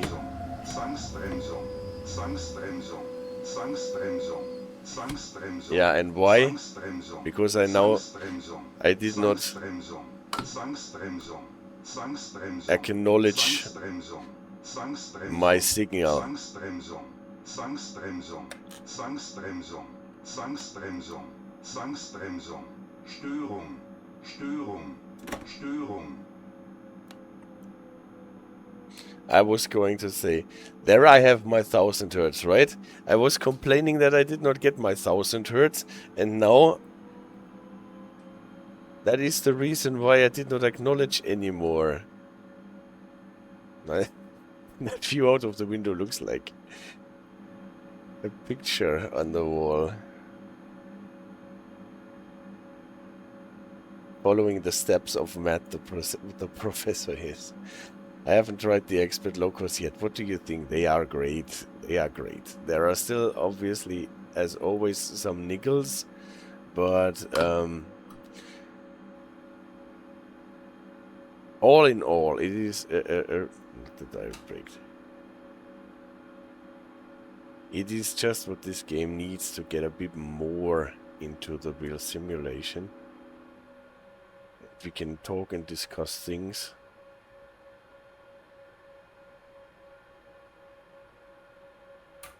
So, overcharged. Now we actually should be able to ride. A loco is not fully tested without testing the emergency brakes. Yes, you're right. Well, but this was typical again.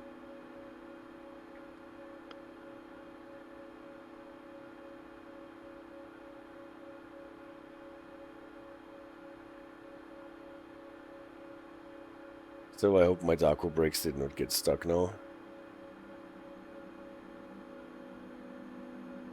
Now we're rolling. Releasing of the emergency brake works is normal. You have to put the throttle obviously into 0. You don't even need to acknowledge the 0 min, 0 min, 0 min thing. And even though they did not put up 1000 Hertz apparently on the flashing distance signal, there definitely was 1000 Hertz at the last signal that we passed. And there will probably even be an active 500 Hertz now that we're approaching a red signal, so be careful.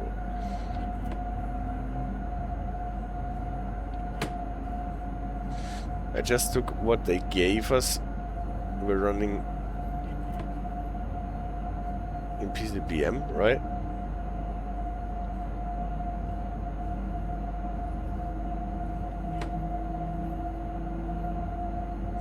That means we can't be faster than 45 when we hit the 500 Hertz.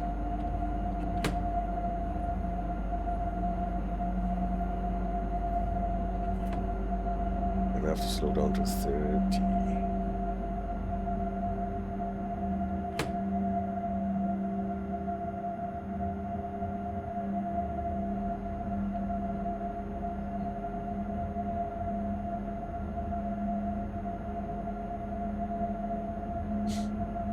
So in case you guys wonder why we are late, we've been held up because we had to check why we didn't get 1000 Hertz at the distance signal. And there was a faint possibility that it was actually our PCB equipment that was broken, so we needed to test it at the next signal.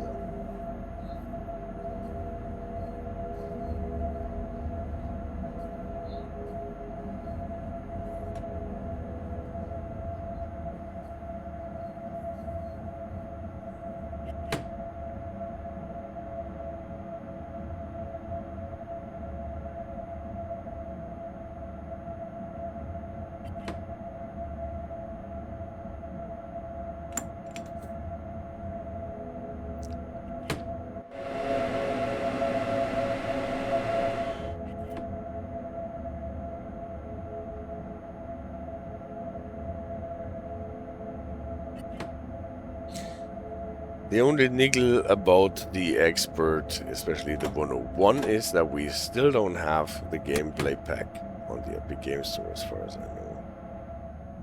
At least I haven't heard that it was brought on the Epic Game Store.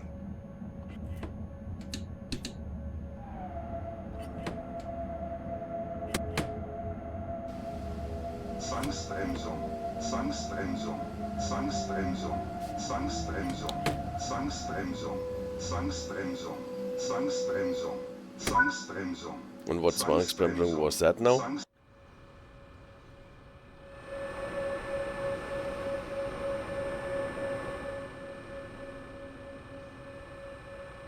We did not acknowledge the Gartenzweig, it seems. Where did I get this one from? From the 500 Hertz? Zwangsbremsung, Zwangsbremsung, Okay. Zwangsbremsung, Zwangsbremsung. Then I tested the 500 Hertz. I thought I was slow enough. Or am I driving in?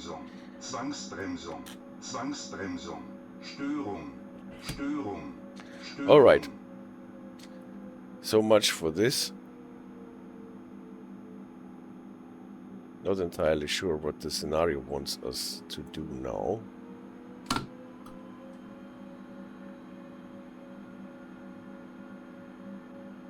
Whether this is a wait or whether they stopped us short.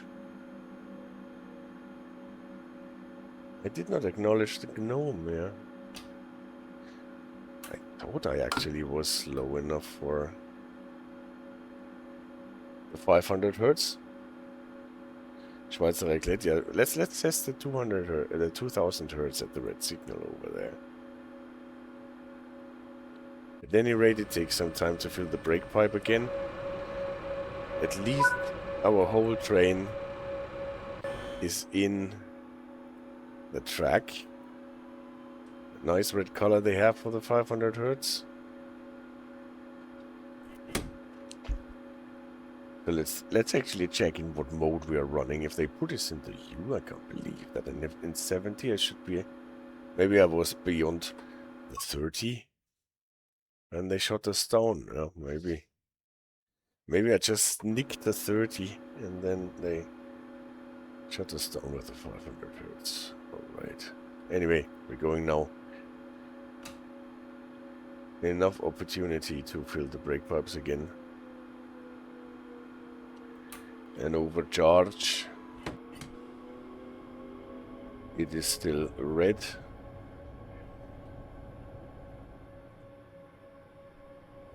So I cannot really start this train.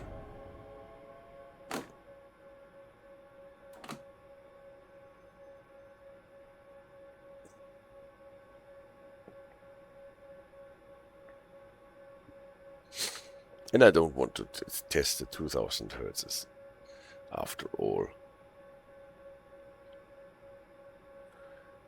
So we're actually going to Großenhain. Interesting. That is the next branch line. We're going...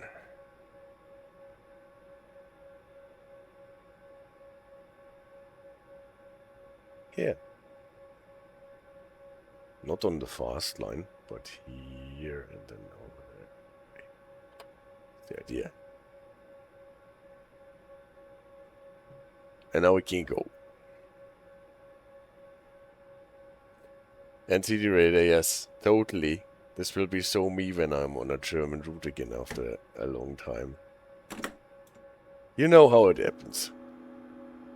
You think you know it all and then you don't pay attention and whoop, bang, whoop, bang.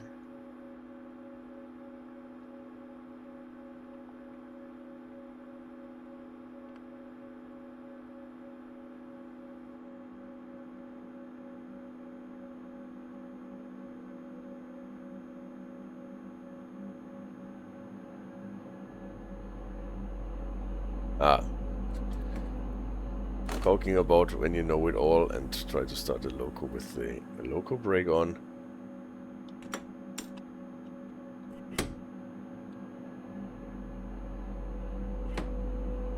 It's so much easier if you release the brakes. Careful though, because we are still in the 500 hertz in the restricted one. That means we can't go faster than 20 here. Hey, 583837572. Nice for your message on the chat for the first time. When it's time for train spotting, yes. For me, it's time to get back into driving German trains and operating PZB. You don't even need expert mode to catch mistakes, totally.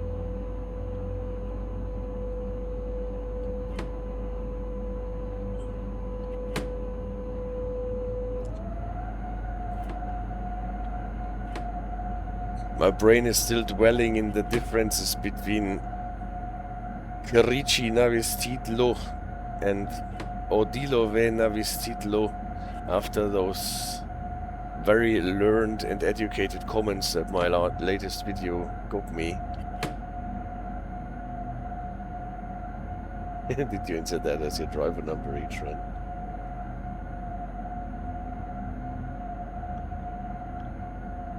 And then I can't even handle the simple PZB stuff anymore. Yeah, great comments. That is so beautiful if you can draw so many knowledgeable people.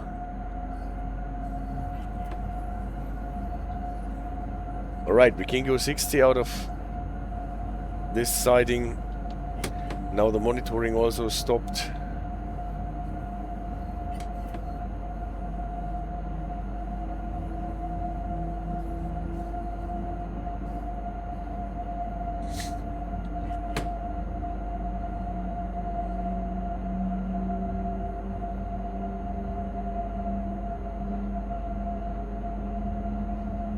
We're actually staying on the left side.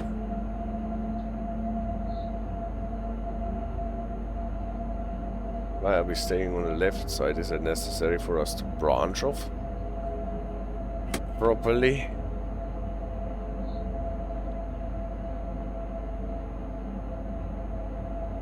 Or are we now on the opposite direction track?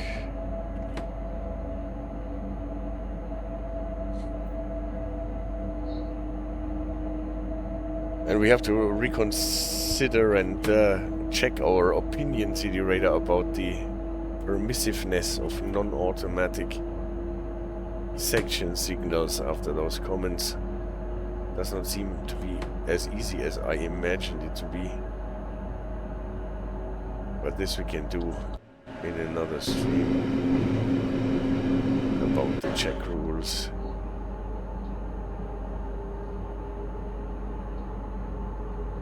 It's almost overdone actually to have two content-heavy DLCs like this one and the Czech one. Now someone is Zug calling. 5, 4, 3, 1, 2. Achse 07. Heiß. Ich wiederhole. Zug 5, 4, 3, 1, 2. Achse 07. Heiß. Now we got a hotbox.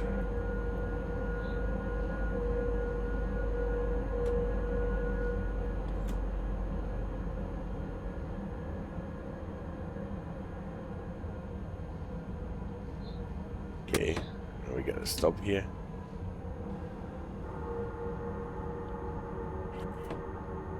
Let's see if we get 1000 hertz at the next signal.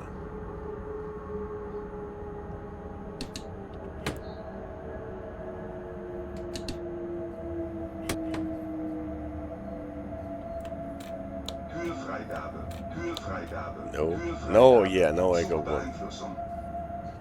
Took forever, but now we go one.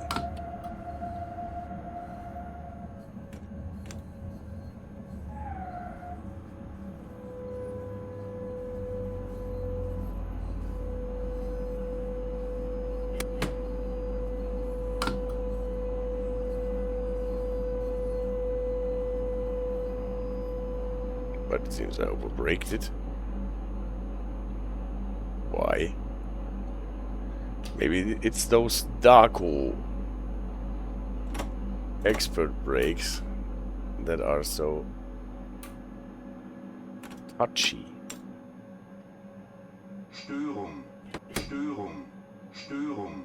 And let's just check on our Störung.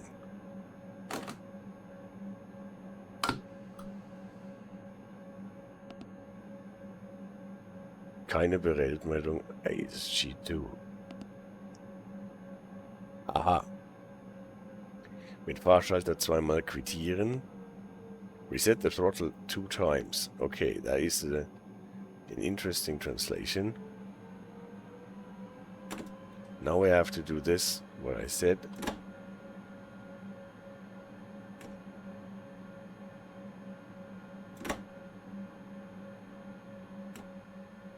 Do it a third time. Did it help? Yes, it vanished. No Störung anymore. We could fix this for the ASG. Antriebsteuergerät.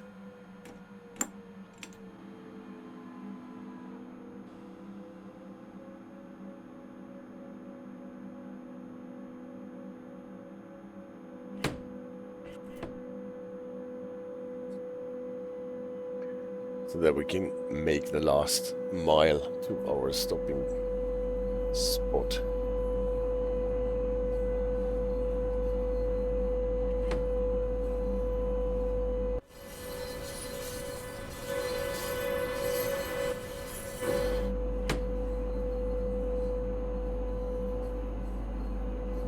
Again, we are in a restricted 1000 hertz. That means at the moment we can go 40, but in case we hit the 500 hertz, we should be prepared to not go faster than 20.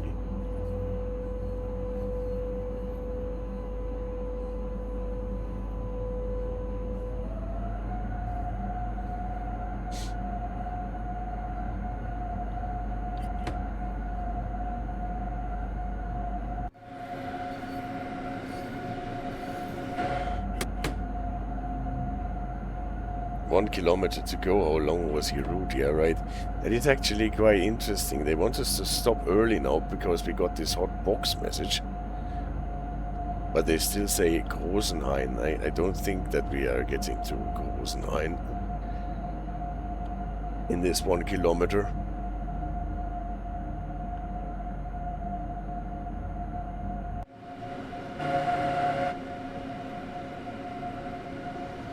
And you want the train spotting in-game?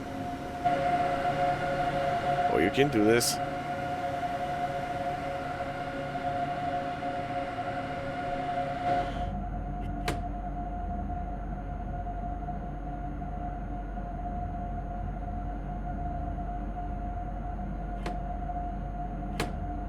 Thanks for the follow.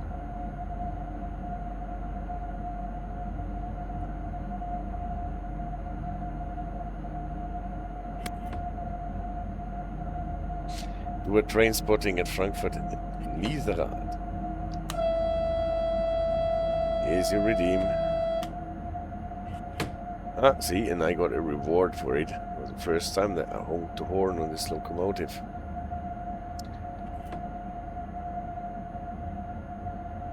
I just seen it in your summary screen. Alright.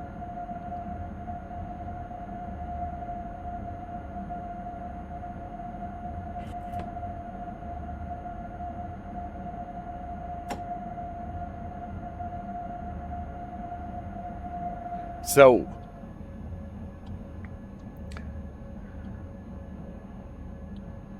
they want us to stop somewhere here.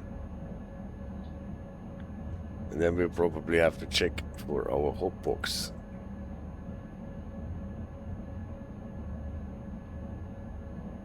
So Hotbox detectors are typically some thingies that are on the side of the track. And when the train passes with a hot axle, when train spotting Frankfurt Niederrad, it's been a while that we've been to Frankfurt Niederrad.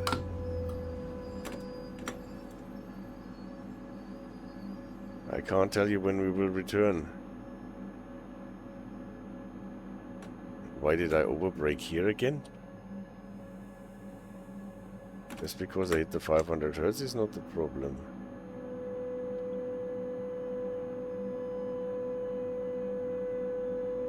Still have a bit to go before we hit,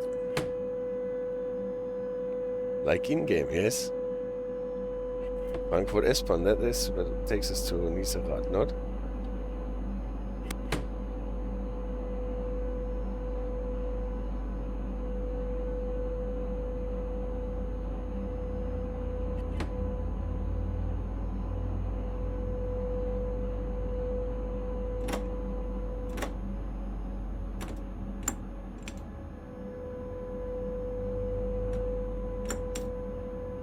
Do we get some kind of a holding brake without the AFB?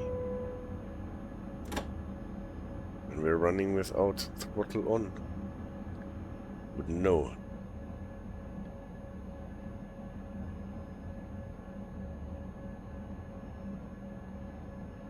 That wants us to go very, very close to the signal.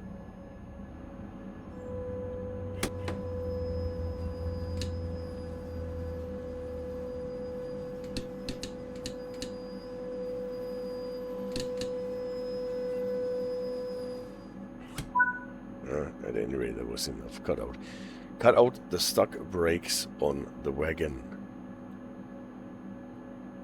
Do you want us to leave this just as it is? No.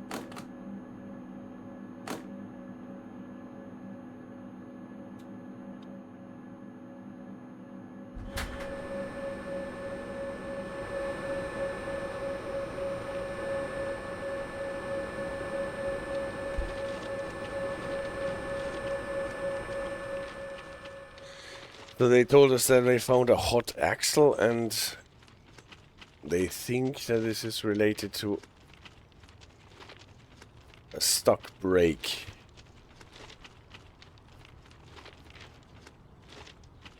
Okay.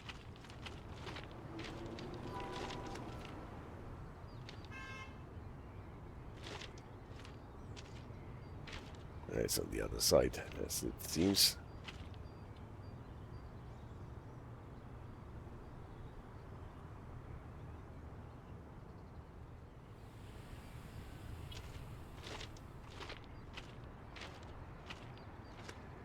No, it is just in the middle. And let's turn on for a little bit my objective markers again, that we know what brake they actually want us to cut out.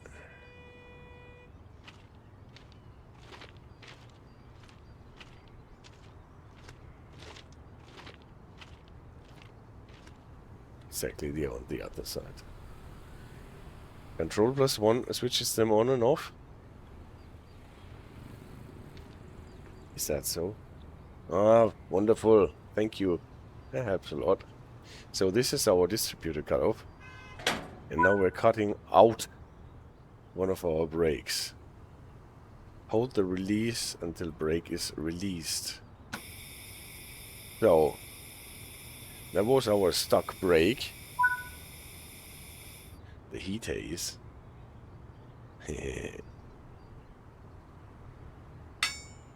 Now it's released.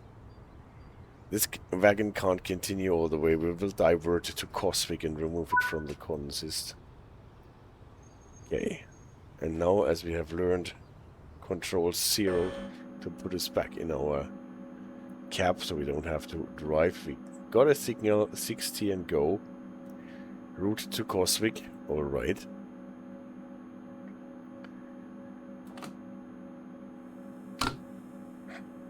Shouldn't we do a brake test again now that we set out one brake? Isn't that what they said in the beginning?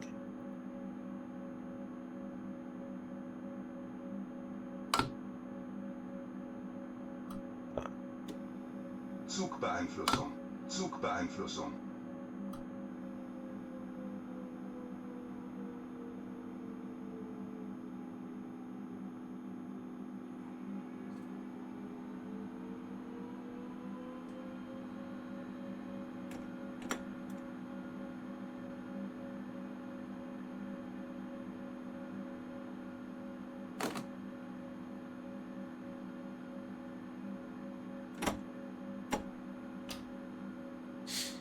Every time we release our brakes, overcharge them to 5.4.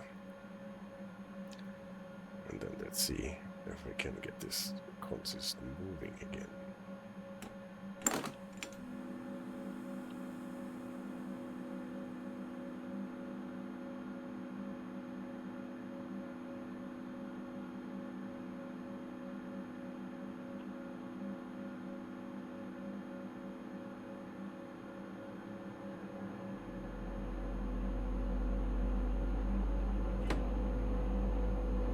Here we come.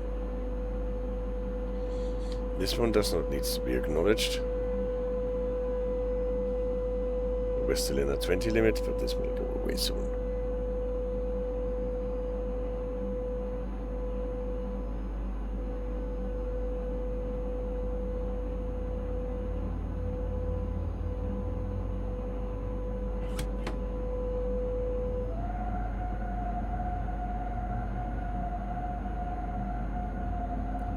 Now we can actually release. Zugbeeinflussung. You have to hold those buttons quite long.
weird that we're doing this all on the left track.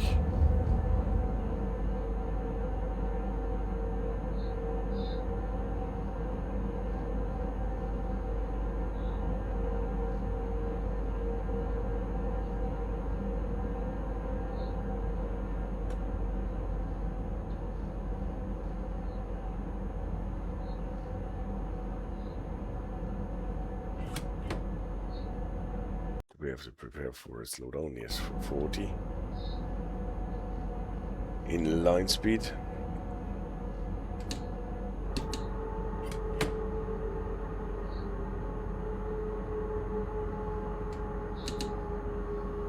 Okay. We got a 60 and green, and now we're hitting a 40. That is not quite as it is supposed to be expected, right?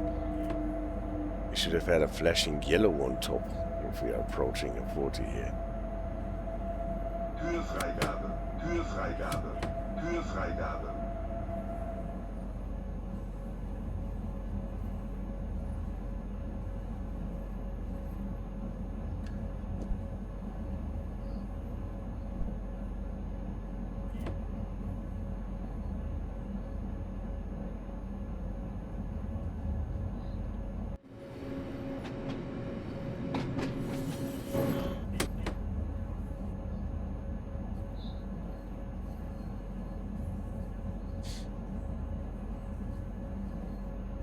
That was again a 40 and green.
What I don't really know is why we're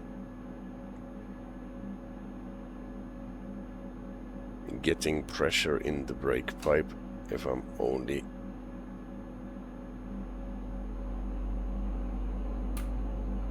at 1A here.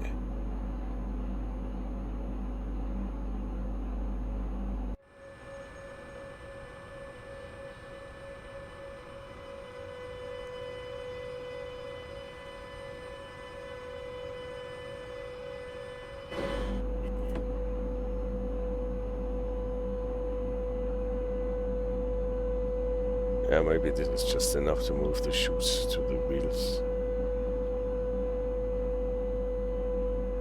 But it stops them anyway.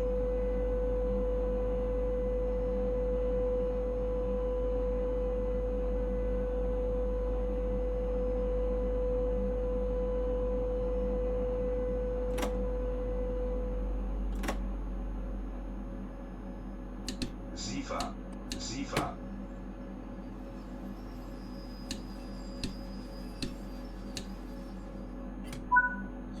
Good. At any rate, we made it until here. Now we actually need hang, right? We cannot just go 18 vehicles back. We have to uncouple 18. Let's find the correct one.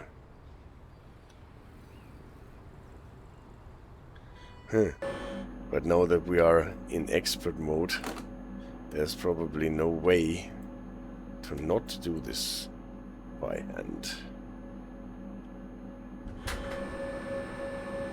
Well then, let's trudge back to it.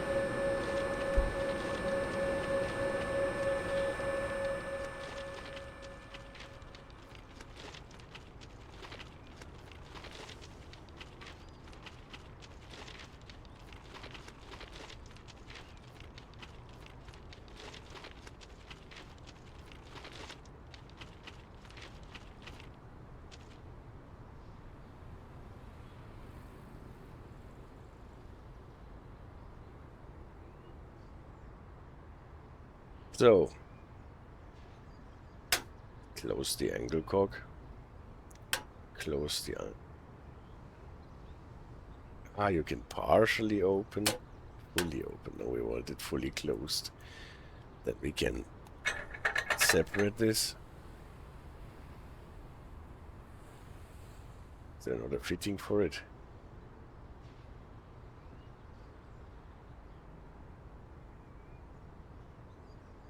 Can I just dangle around like this?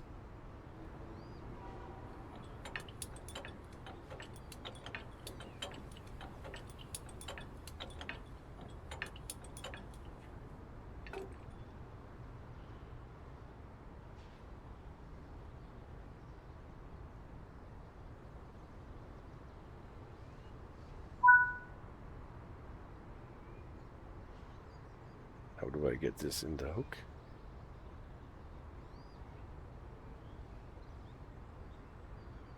Like this, okay. At least that works. And now I can go back. Again, I would probably need to do a brake test, no?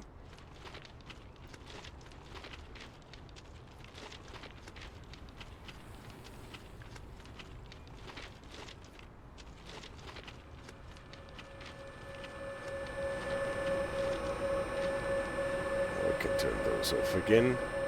Thanks, Red Leader, this was really helpful. This keyboard short.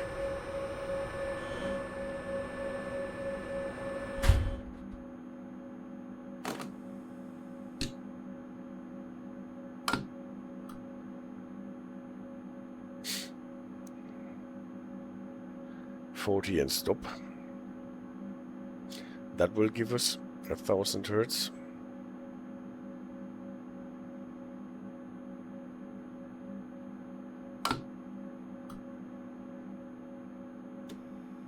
Zugbeeinflussung. Zugbeeinflussung.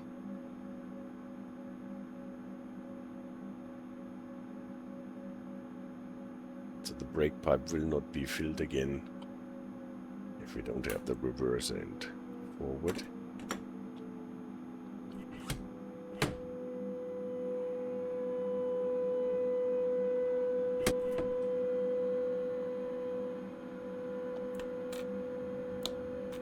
Zugbeeinflussung. Zugbeeinflussung. Our 1000 hertz in non-restrictive. We only have to go a very, very short distance. Of 200 meters. And we'll probably still be sitting on the switch.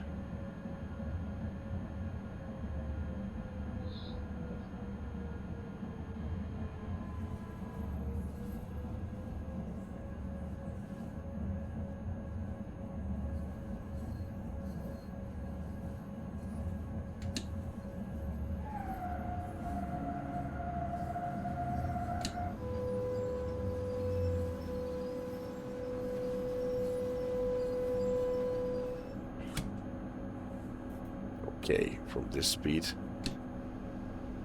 train stops really, really reliably. We can actually go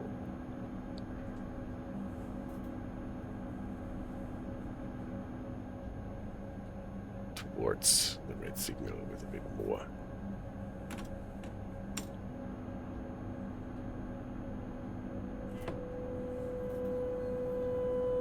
Momentum.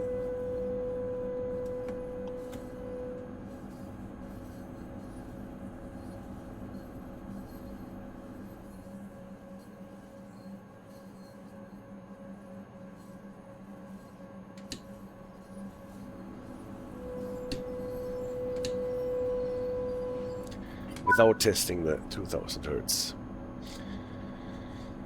Uncoupled vehicles. 8 vehicles are to be uncoupled. That is probably as much as we still have left. Yes.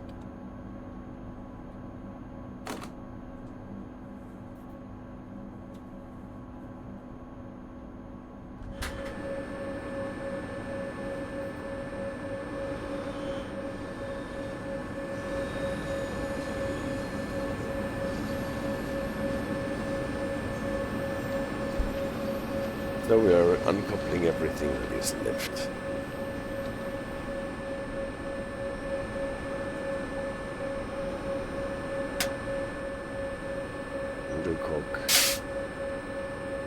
Cock.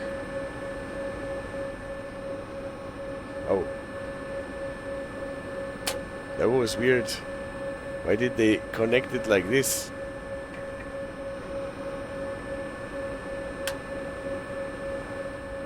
That is error prone.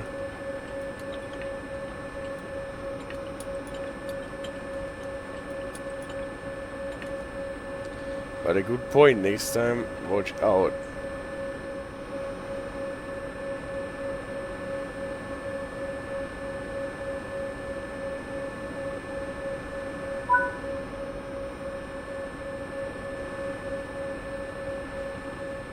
Can I at least let the locomotive hang this thing anyway?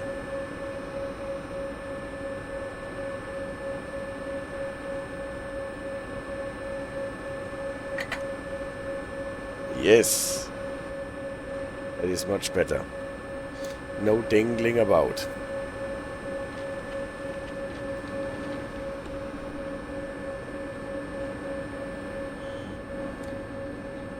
And Koyo62 says, I did know the expert mode extended to things like the coupling mechanisms. Yeah, that is brand new with this expert loco. I thought it was just the loco operations.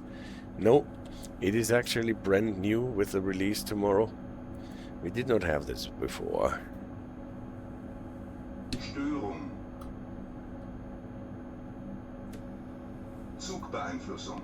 Zugbeeinflussung. Störung. Störung. Störung. Keine Einträge vorhanden. Okay. And we fixed whatever we had. Good. Now we are a light loco. We are shunting fast.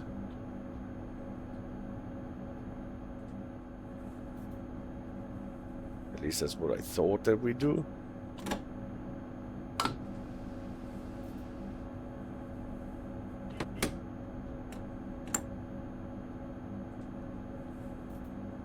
Why are we not drawing any power?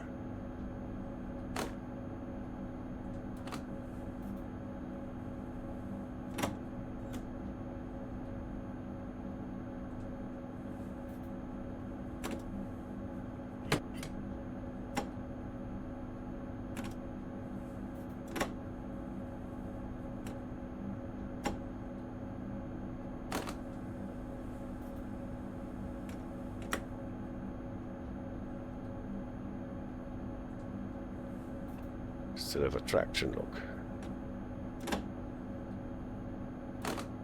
But where does it come from?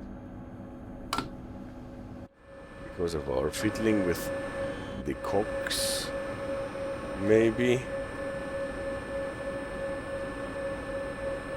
But no, everything they did it in the preview, and that's it should work with the cable in the wagon. Well, unfortunately, my external camera is in the Talent 2.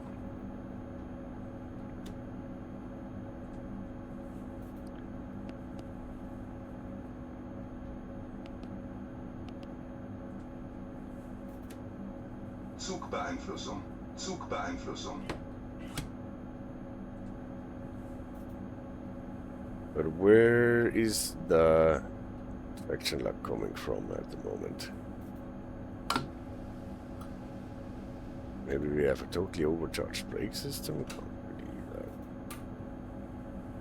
We're only on the loco with our.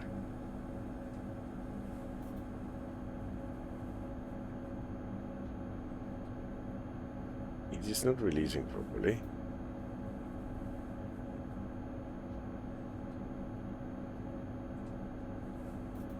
Brake cylinders are holding still 0.8 in pressure. Yeah. It is not releasing fully. Well, we can always try applying it in full and trying to release it. We have seen this on different locomotives, that we have this kind of memory effect with the brake.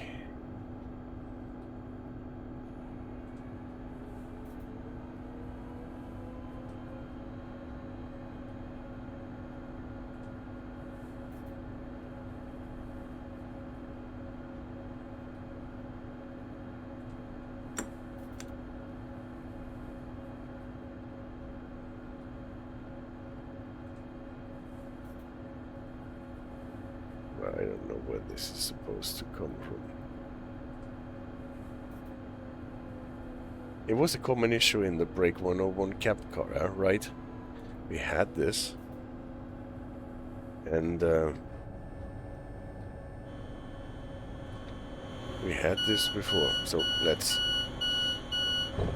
free our free camera so that we can rummage around a bit.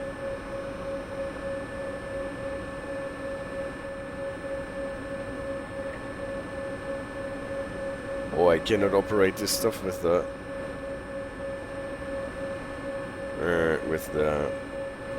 free camera as it seems, but what I can do is I can always try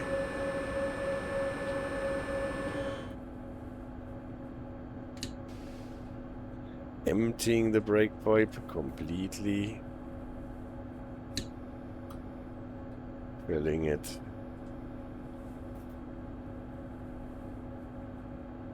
See what happens.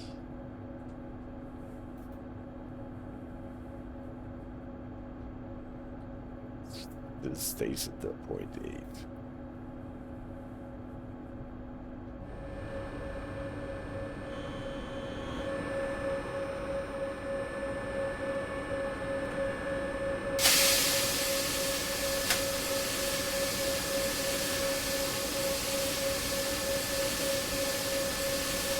So now we're actually blowing out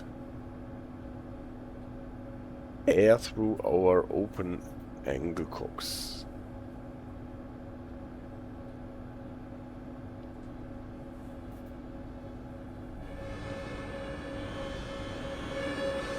At the back of the train.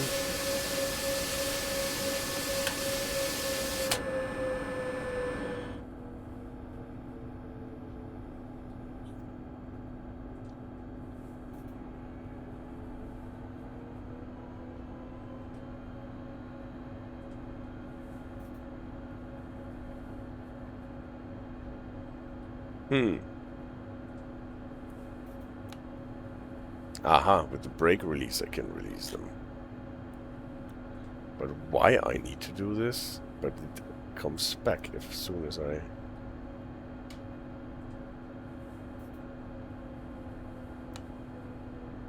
let go of it.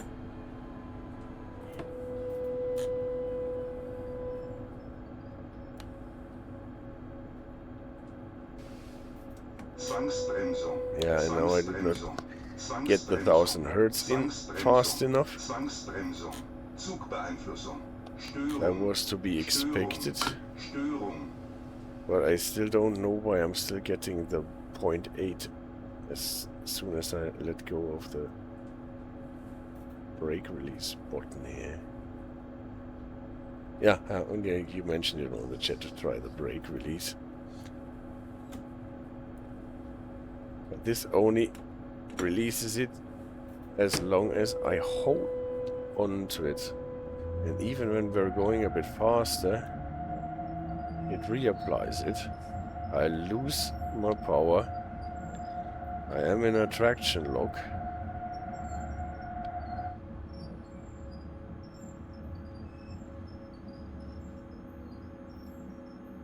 And we'll get braked. Well.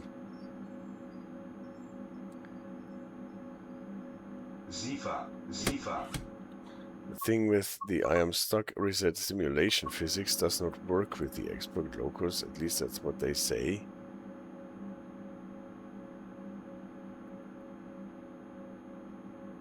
So that is probably not what will help us here.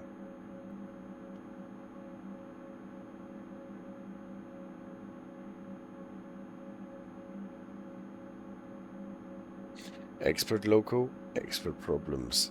Yeah, I think I've seen this on different locomotives as well. You can try with the bogie brake cut-off valves in the engine room. Oh yeah, I can always try that. The problem is it's on both bogies, right? And then I don't have any brakes anymore on my locomotive.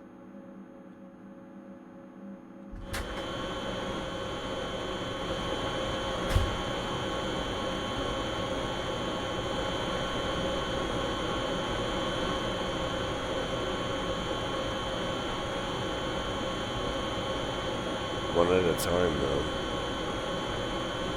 Do you know by heart where I have those? Here. Alright. Well, bogie 1 is closed.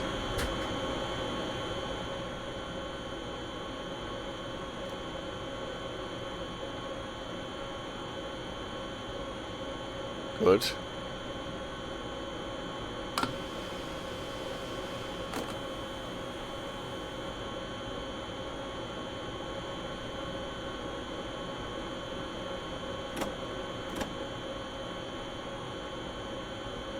But that means we only have more pressure in bogie 2. The pressure that does not go into bogie 1 is in bogie 4. There's a driver brake cut-off valve too, yeah, that is true. But this will only cut off our valve so that we cannot operate it anymore. Maybe there is any... And now it distributes to 0.8 at both times.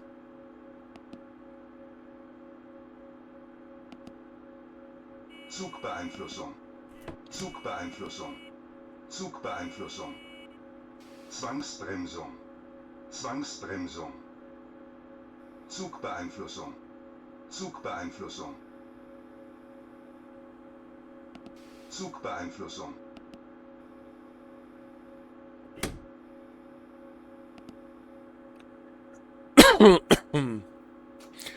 Werkstattdiagnosen, always sweet.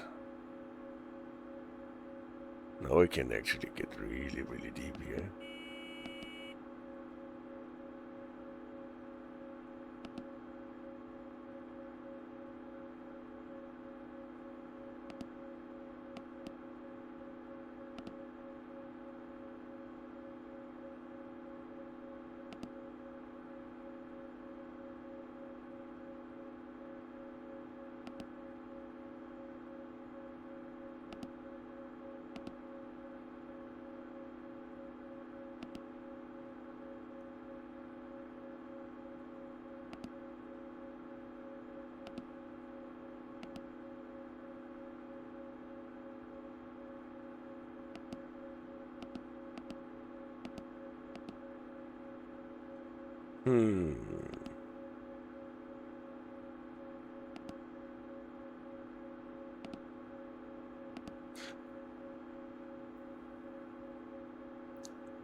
No, I don't even find it anymore.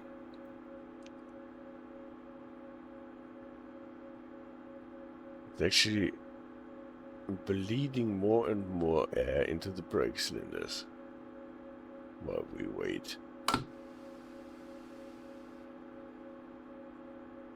I remember this happening in the cab car, and the only solution was to release the brakes from the outside, which I think is not possible on this loco. Yeah, I don't think that we have a Lösezug of that kind. We cannot just release the brake cylinders from here.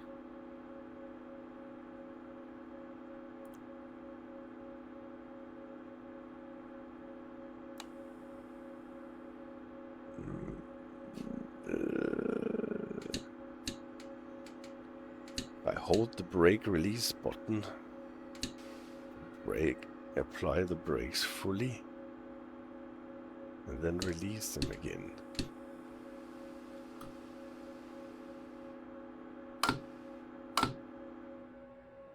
Even then, I cannot get it out.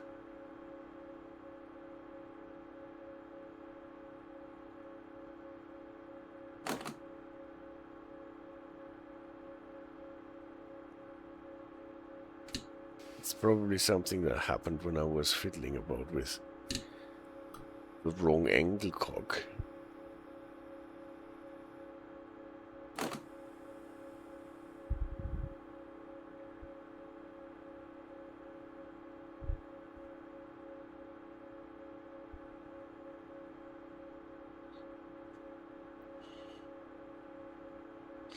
There is a release valve and a direct brake solenoid valve on the outside of the train. Is that so? Or on our pneumatic rack here?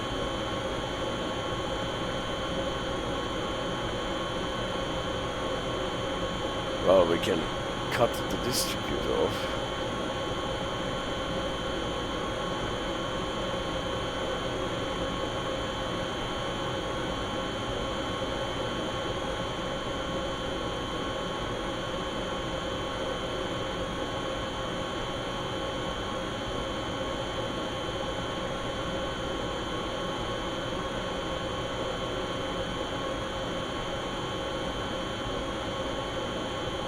It's in the engine, let me say.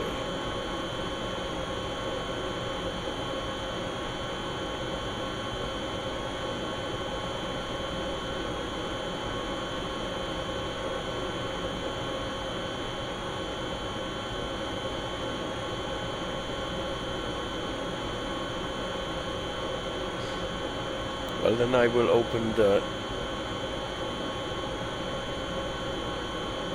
manual myself and let's see.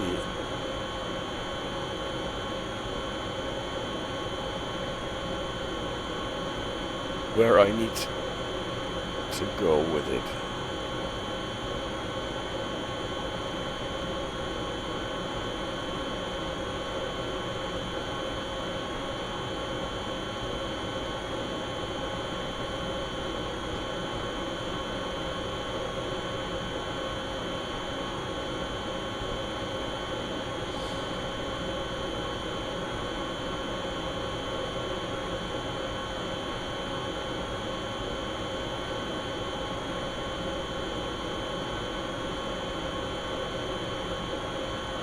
Release valve varied down to the bottom. There is usually a copy of the sheet pasted in the engine room.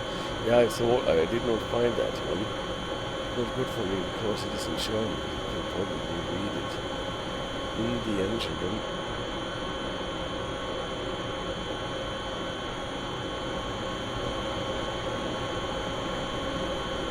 Here's a release valve.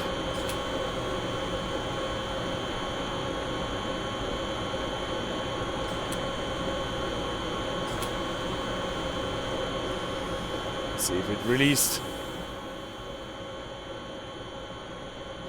Did. See if we can get the train moving again.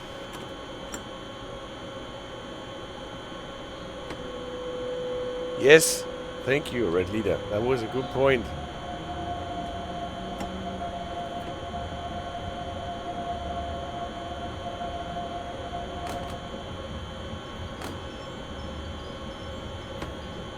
After all, we found it. It's unbelievable.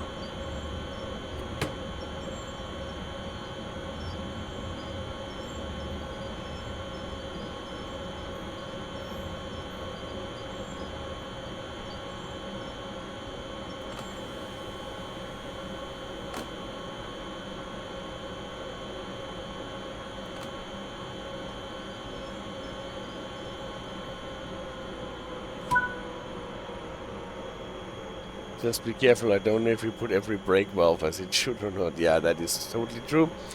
But I think if that thing works like the Lösezug on the cars, then it always snaps back into its original position. We just drained what was left in the brake cylinders. And let's just check. I think they are both open again. And in case, what is that? What is closed? Bypass. No, that should be closed, I guess. Yeah, it seems right.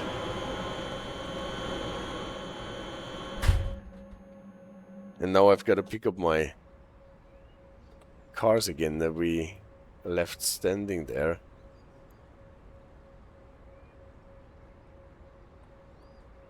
And then probably we have to pick up the others too. So that means we need to go reverse. And the direct brake needle went up, so it should be good, yeah.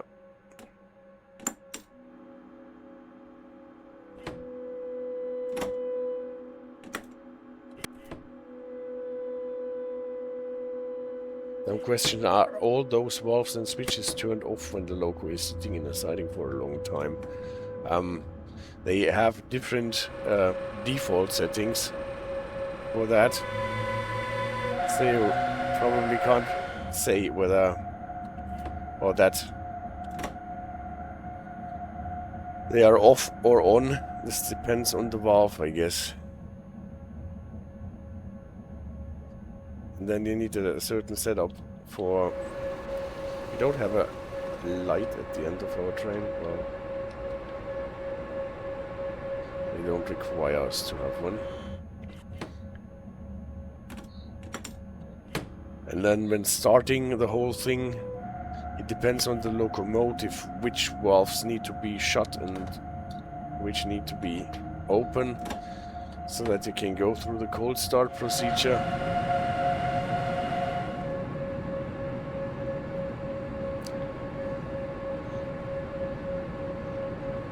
In Simrail on the Bug locomotive, for example, it is super interesting that you need to cut off certain valves that are typically open so that you can create the air that you need to get the pantographs up. Good thing we asked the dispatcher, we almost rode over a waiting signal without permission. But now we got the double. When you start one of the services, it says loco is cold and dark. Some valves might be closed or open randomly, so you need to check them. Oh, that is good. Yeah, the ET22.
Bonk.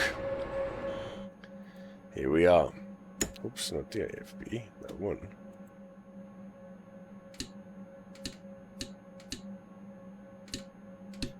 At least some. This was also the case for the EA series locomotives. I don't remember which country operates them. What's that again?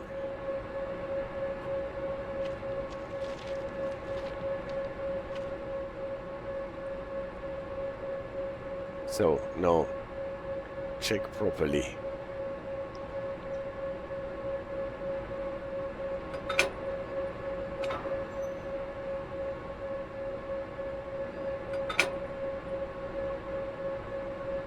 Okay.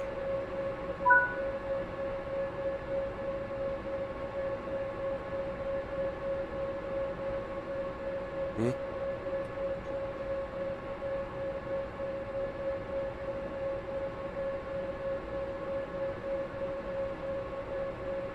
Okay, we need to finish the coupling process first anyway, no?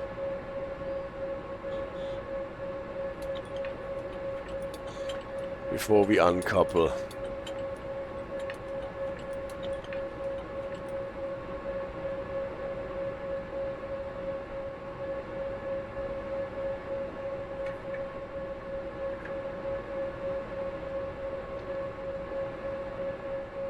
Okay.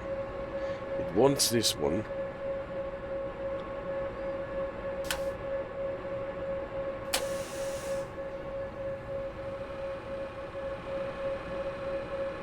You had to wait a lot for the compressor to build the pressure, yeah. Depends on how powerful your auxiliary compressor is and how big the auxiliary reservoir that needs to be filled. Okay, now careful with locking.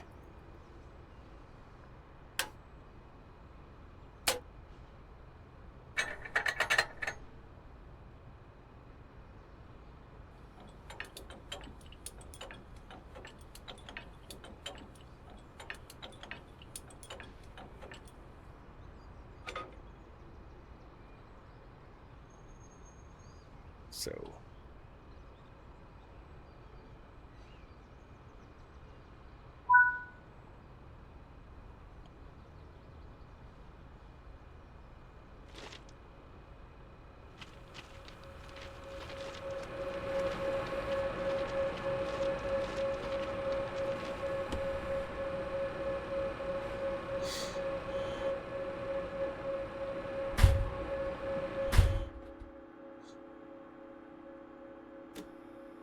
Zugbeeinflussung. Zugbeeinflussung.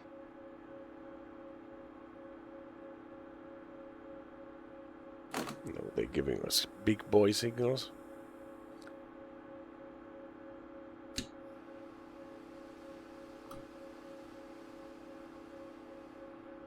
Okay, now we only have one car, we don't need to do the overcharging, I guess.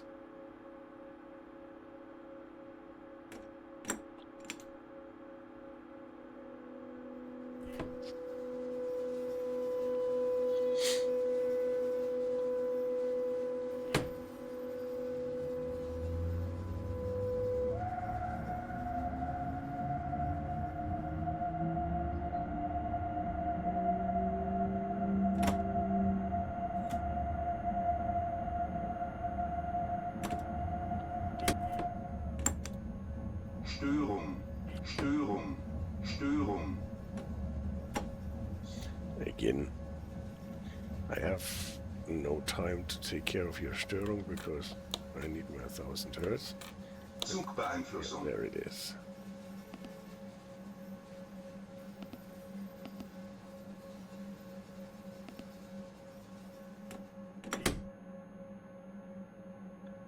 We need it 2 times.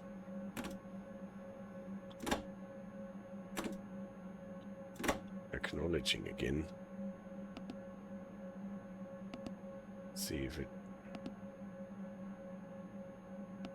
got removed. Yes.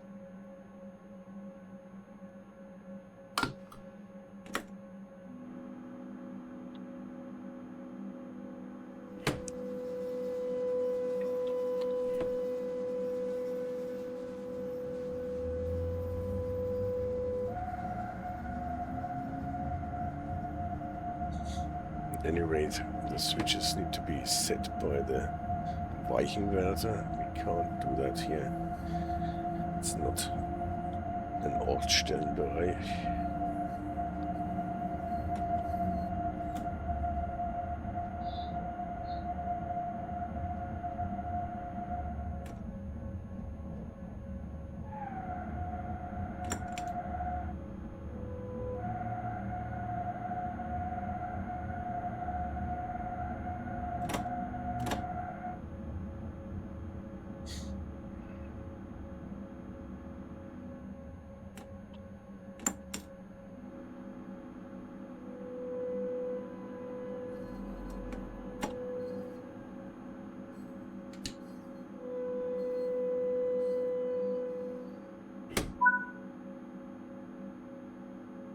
uncouple two vehicles. We can do that.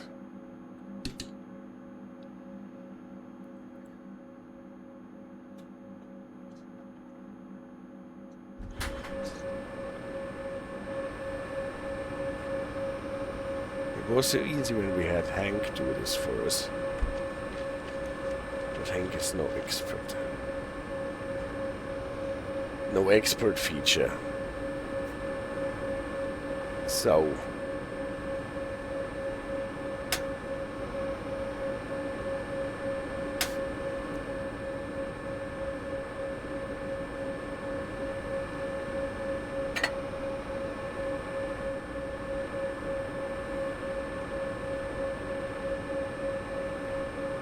So where does it go? I can't see a bracket where it should actually go.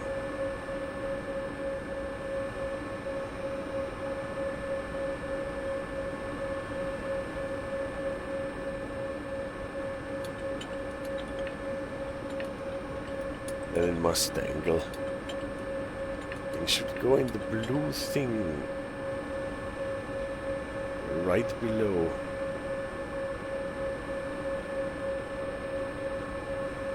That one.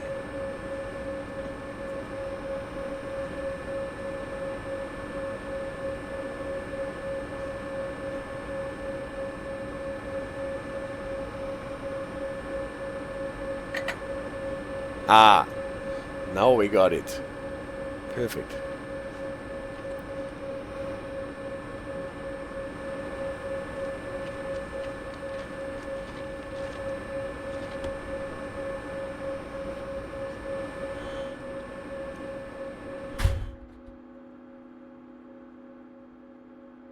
Why have we not uncoupled it yet?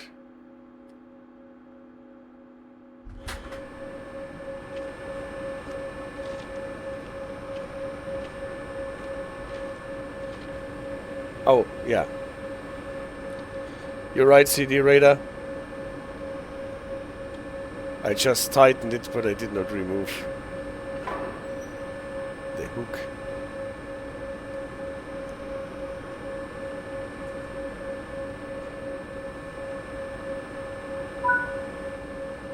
Now.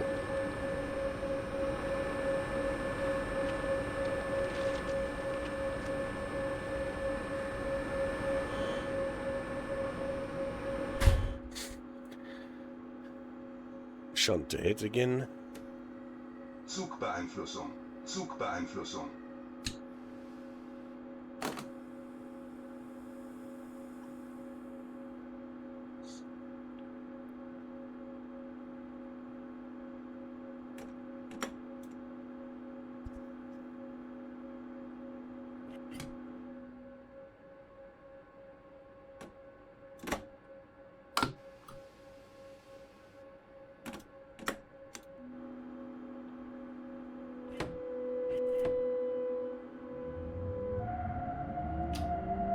Zugbeeinflussung.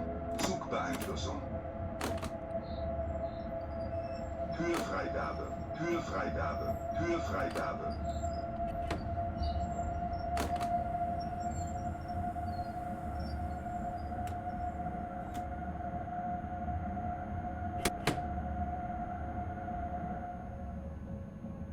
The ZS button in the cold start to run? I don't think so. That was actually quite an acceleration. I have to give you that. It was faster than I thought it would happen.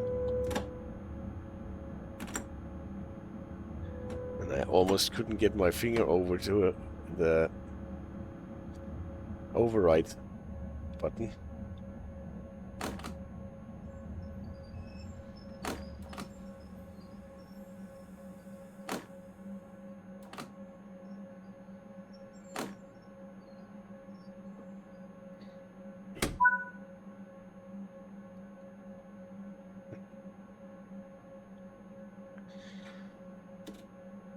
To formation. Now we are picking up our cars again, as it seems. Reverse.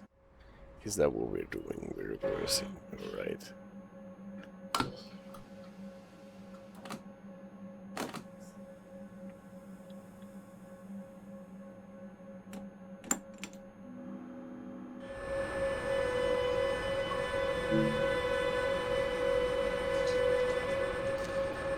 You really need to be careful because you have to ask the dispatcher every time you're switching directions. And we're just not used to that. At least I am not. I guess we all more or less assumed a bit of a cavalier attitude to that when counting in Trains and Worlds so far. Going back and forth without telling anyone. I just know I'm gonna spat when I do this scenario. Always forget about that, yeah.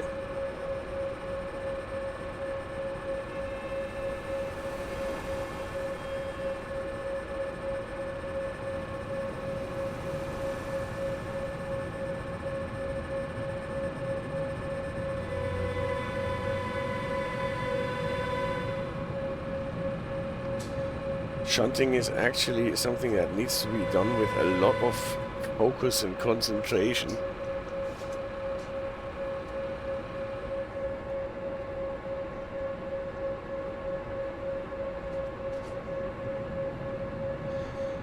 And everyone involved should know why we are doing stuff, what we are doing. Alan 2 is sitting there forever and the door is still open because I had to free my free camera.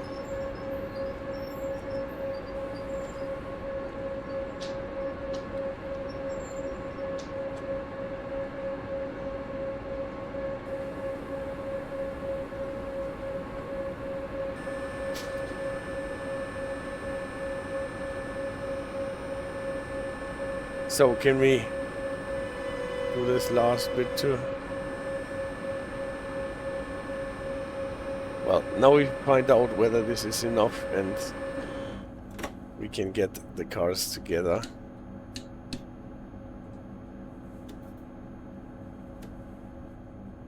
Even though I've not really pressed them against each other.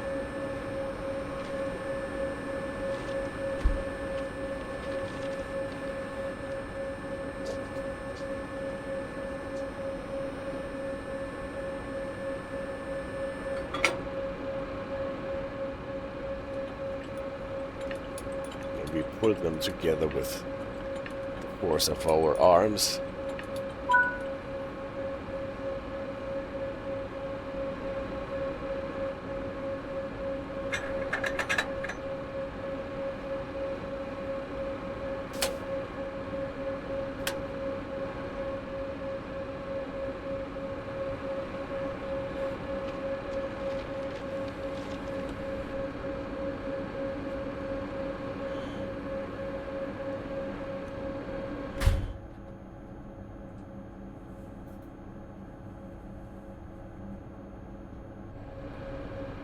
So we're coupling again.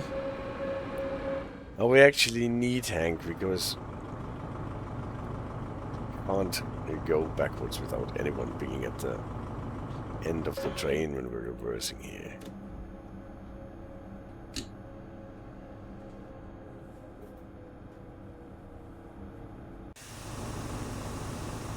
And we got our SH1 on the watt signal, very nice.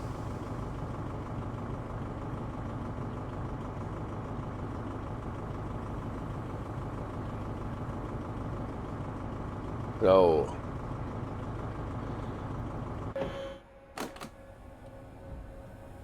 now that we've got cars again, which is really angleichen.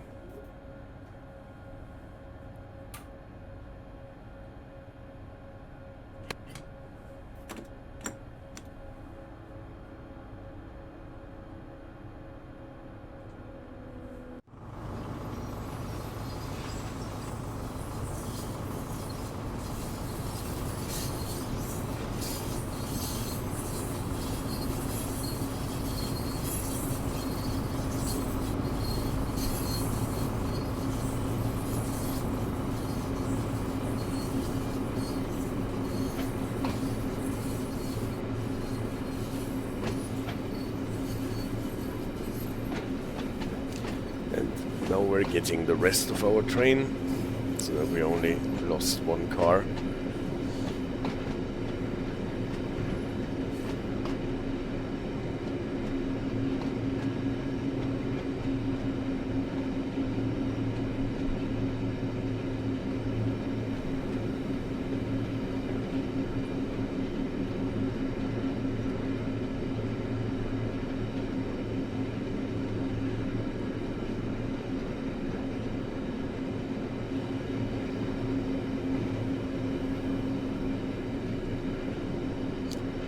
Let's see if we can just use the electric brake for the slowdown.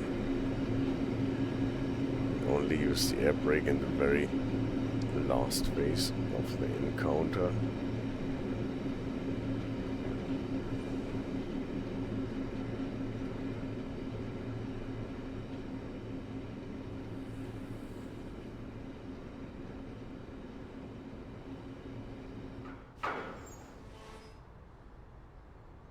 No, it is not possible. It does not apply fast enough.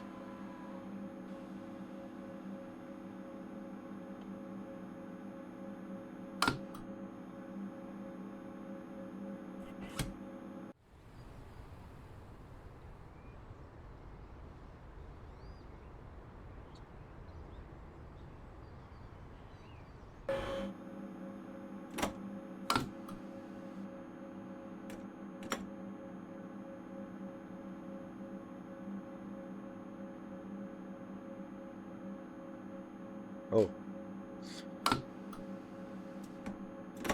It won't work if the e-brake is coupled.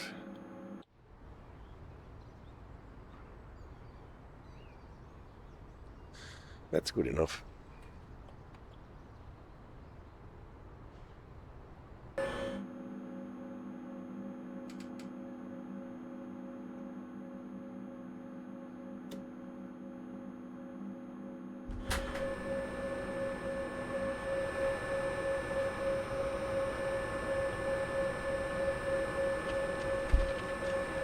So, coupling. Ah, but not here. Because it was somewhere on the way.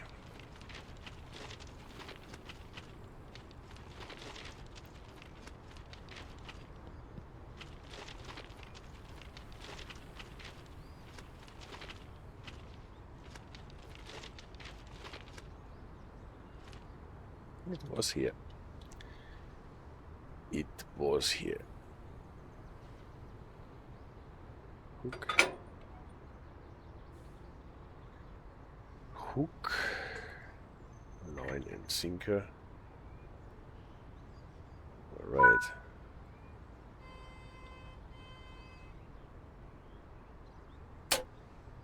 Open.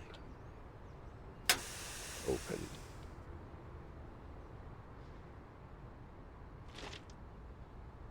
Control 0. Yes, 40 and slow.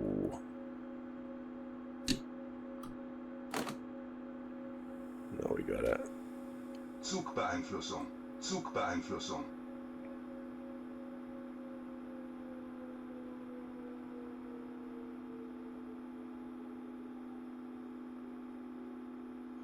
Did I tighten the wagons? Did I forget to tighten the screw link? Now that you mention it, I'm almost afraid that you're correct. That I just put it on the hook and did not tighten it right.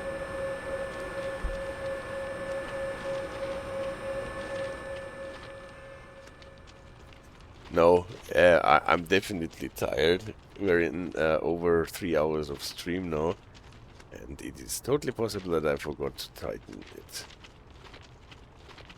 It is a thing that we have to get used to do properly, and we didn't do it properly in former times. Here it is lacking.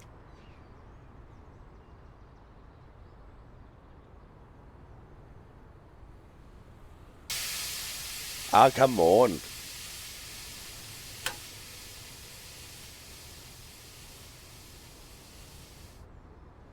That is not nice.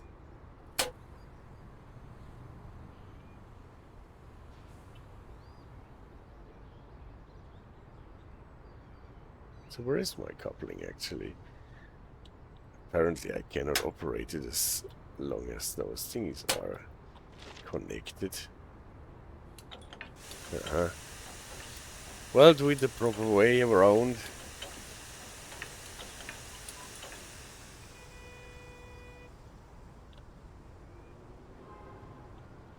At any rate, this stream shows what can go wrong with coupling.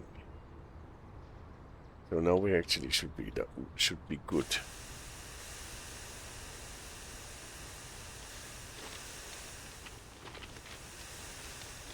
Gaslighting now at this point. No, I think it is good now. At any rate, let's see if we can.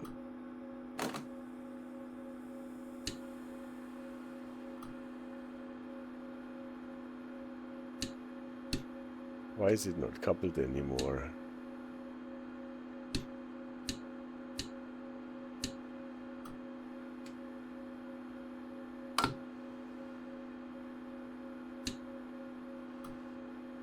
No, the e-brake is no longer coupled and it does not recouple. Apparently we need to do something to recouple it again. I thought as soon as I take it with me, it will be coupled again, but it's not. Maybe we found something about this in the manual too. At any rate, let's try to get this train moving.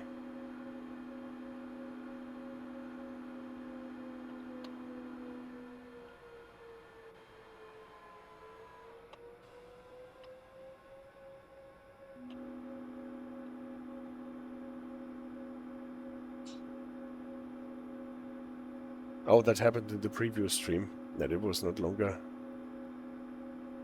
connected. Wow.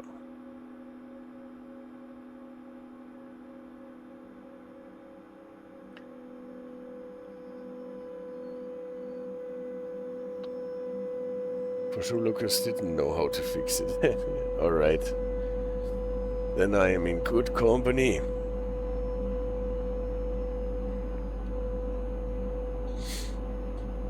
Okay. 40 and slow, that means we have to acknowledge. Zugbeeinflussung.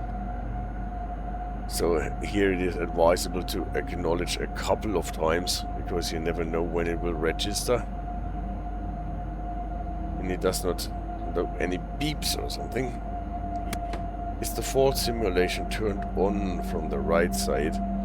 Yes, at any rate it is turned off from there. There is I think it is here number 3.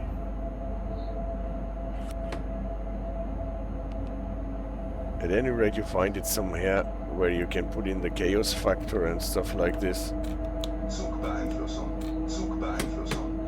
But not in the scenario, yeah. It's probably only working in the timetable mode.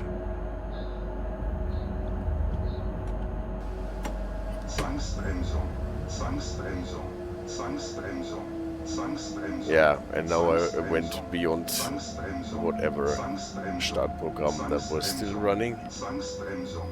That is only for the Zwangsbremsung. But that happens if you check out stuff here.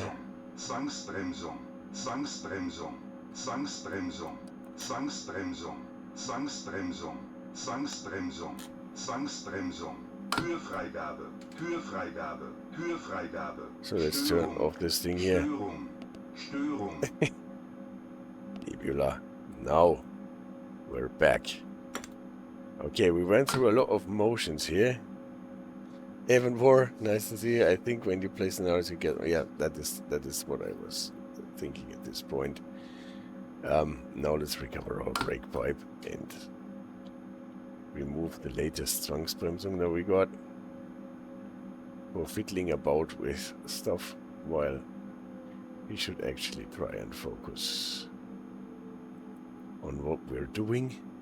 The second signal, I just made it to acknowledge it. But what happened after, I am not so sure anymore. Line speed of 60.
All right.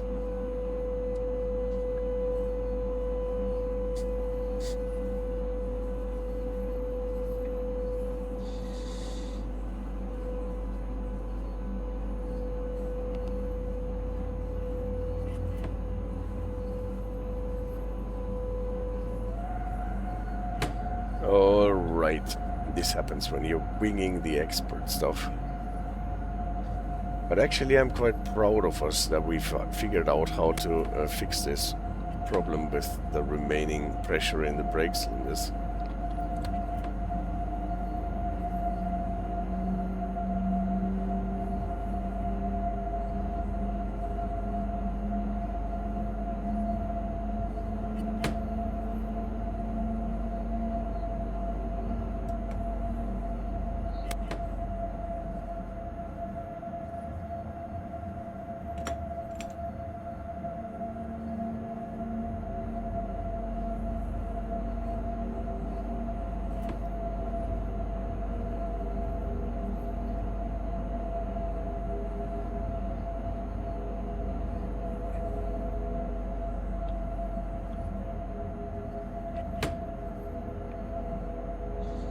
So, that's a repeater. Zugbeeinflussung. Zugbeeinflussung. Zugbeeinflussung. What doesn't say that a repeater cannot have a magnet.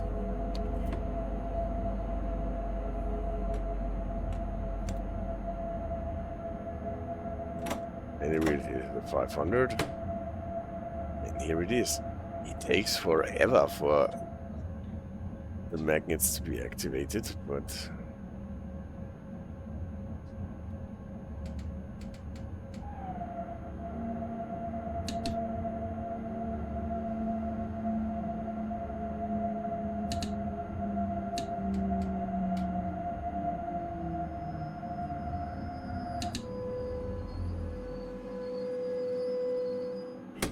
on the spot, at least. Okay. We made it through the scenario. We only got a golden medal because of whatever, I don't know. Maybe we were late. At least no hard impact. Speeding is acceptable. And we only went 16.4 kilometers. Yeah, we did not really get far because as soon as we thought we can go anywhere, they told us we have a Hotbox, and then we were just shunting back and forth. Anyways, that was the first scenario with the Expert 145. It is interesting. It keeps you on your toes with this stuff. It is great that we have all the valves in the engine room that we can fix. Like this problem with the remaining air in the brake cylinders. And, well, will be interesting with the other scenarios. Let's see. Maybe next time I play something on Steam that I tried before and did not... yeah, do not have to wing, but I was so engulfed in the Czech stuff that I did not really look at this before. On the other hand, it's also interesting. Guys, thank you for watching and staying with me, helping me along, and on Sunday I will be back. I don't know what we will be playing, something a bit more easy, I think, either more scenarios of this or something from the Czech DLC without a lot of theory and presentation. Now it's time to sleep. Tomorrow it's time to work, and on Sunday night we will be back for more trains. Yeah, hope you enjoyed the sneak peek. It is definitely one of the interesting DLCs, the most interesting DLCs in the way. Most of the DLCs are interesting, but at the moment they are yanking out so much content. It is really hard to stay on top of it. Yeah.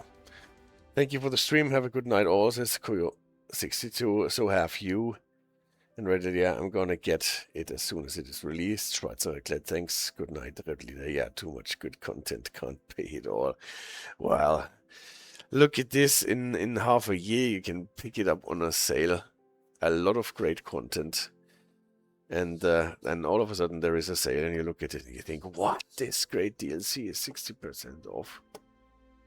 This opportunity is destroyed if you are actually buying everything on release or getting it for free. Would have bought the Czech DLC if the 145 wasn't coming tomorrow. That is actually the thing. Those 2 DLC in 1 week is definitely a waste of opportunity. But then you have it as a goodie for the upcoming sales. Guys, thank you so much. Have the greatest of times and see you soon.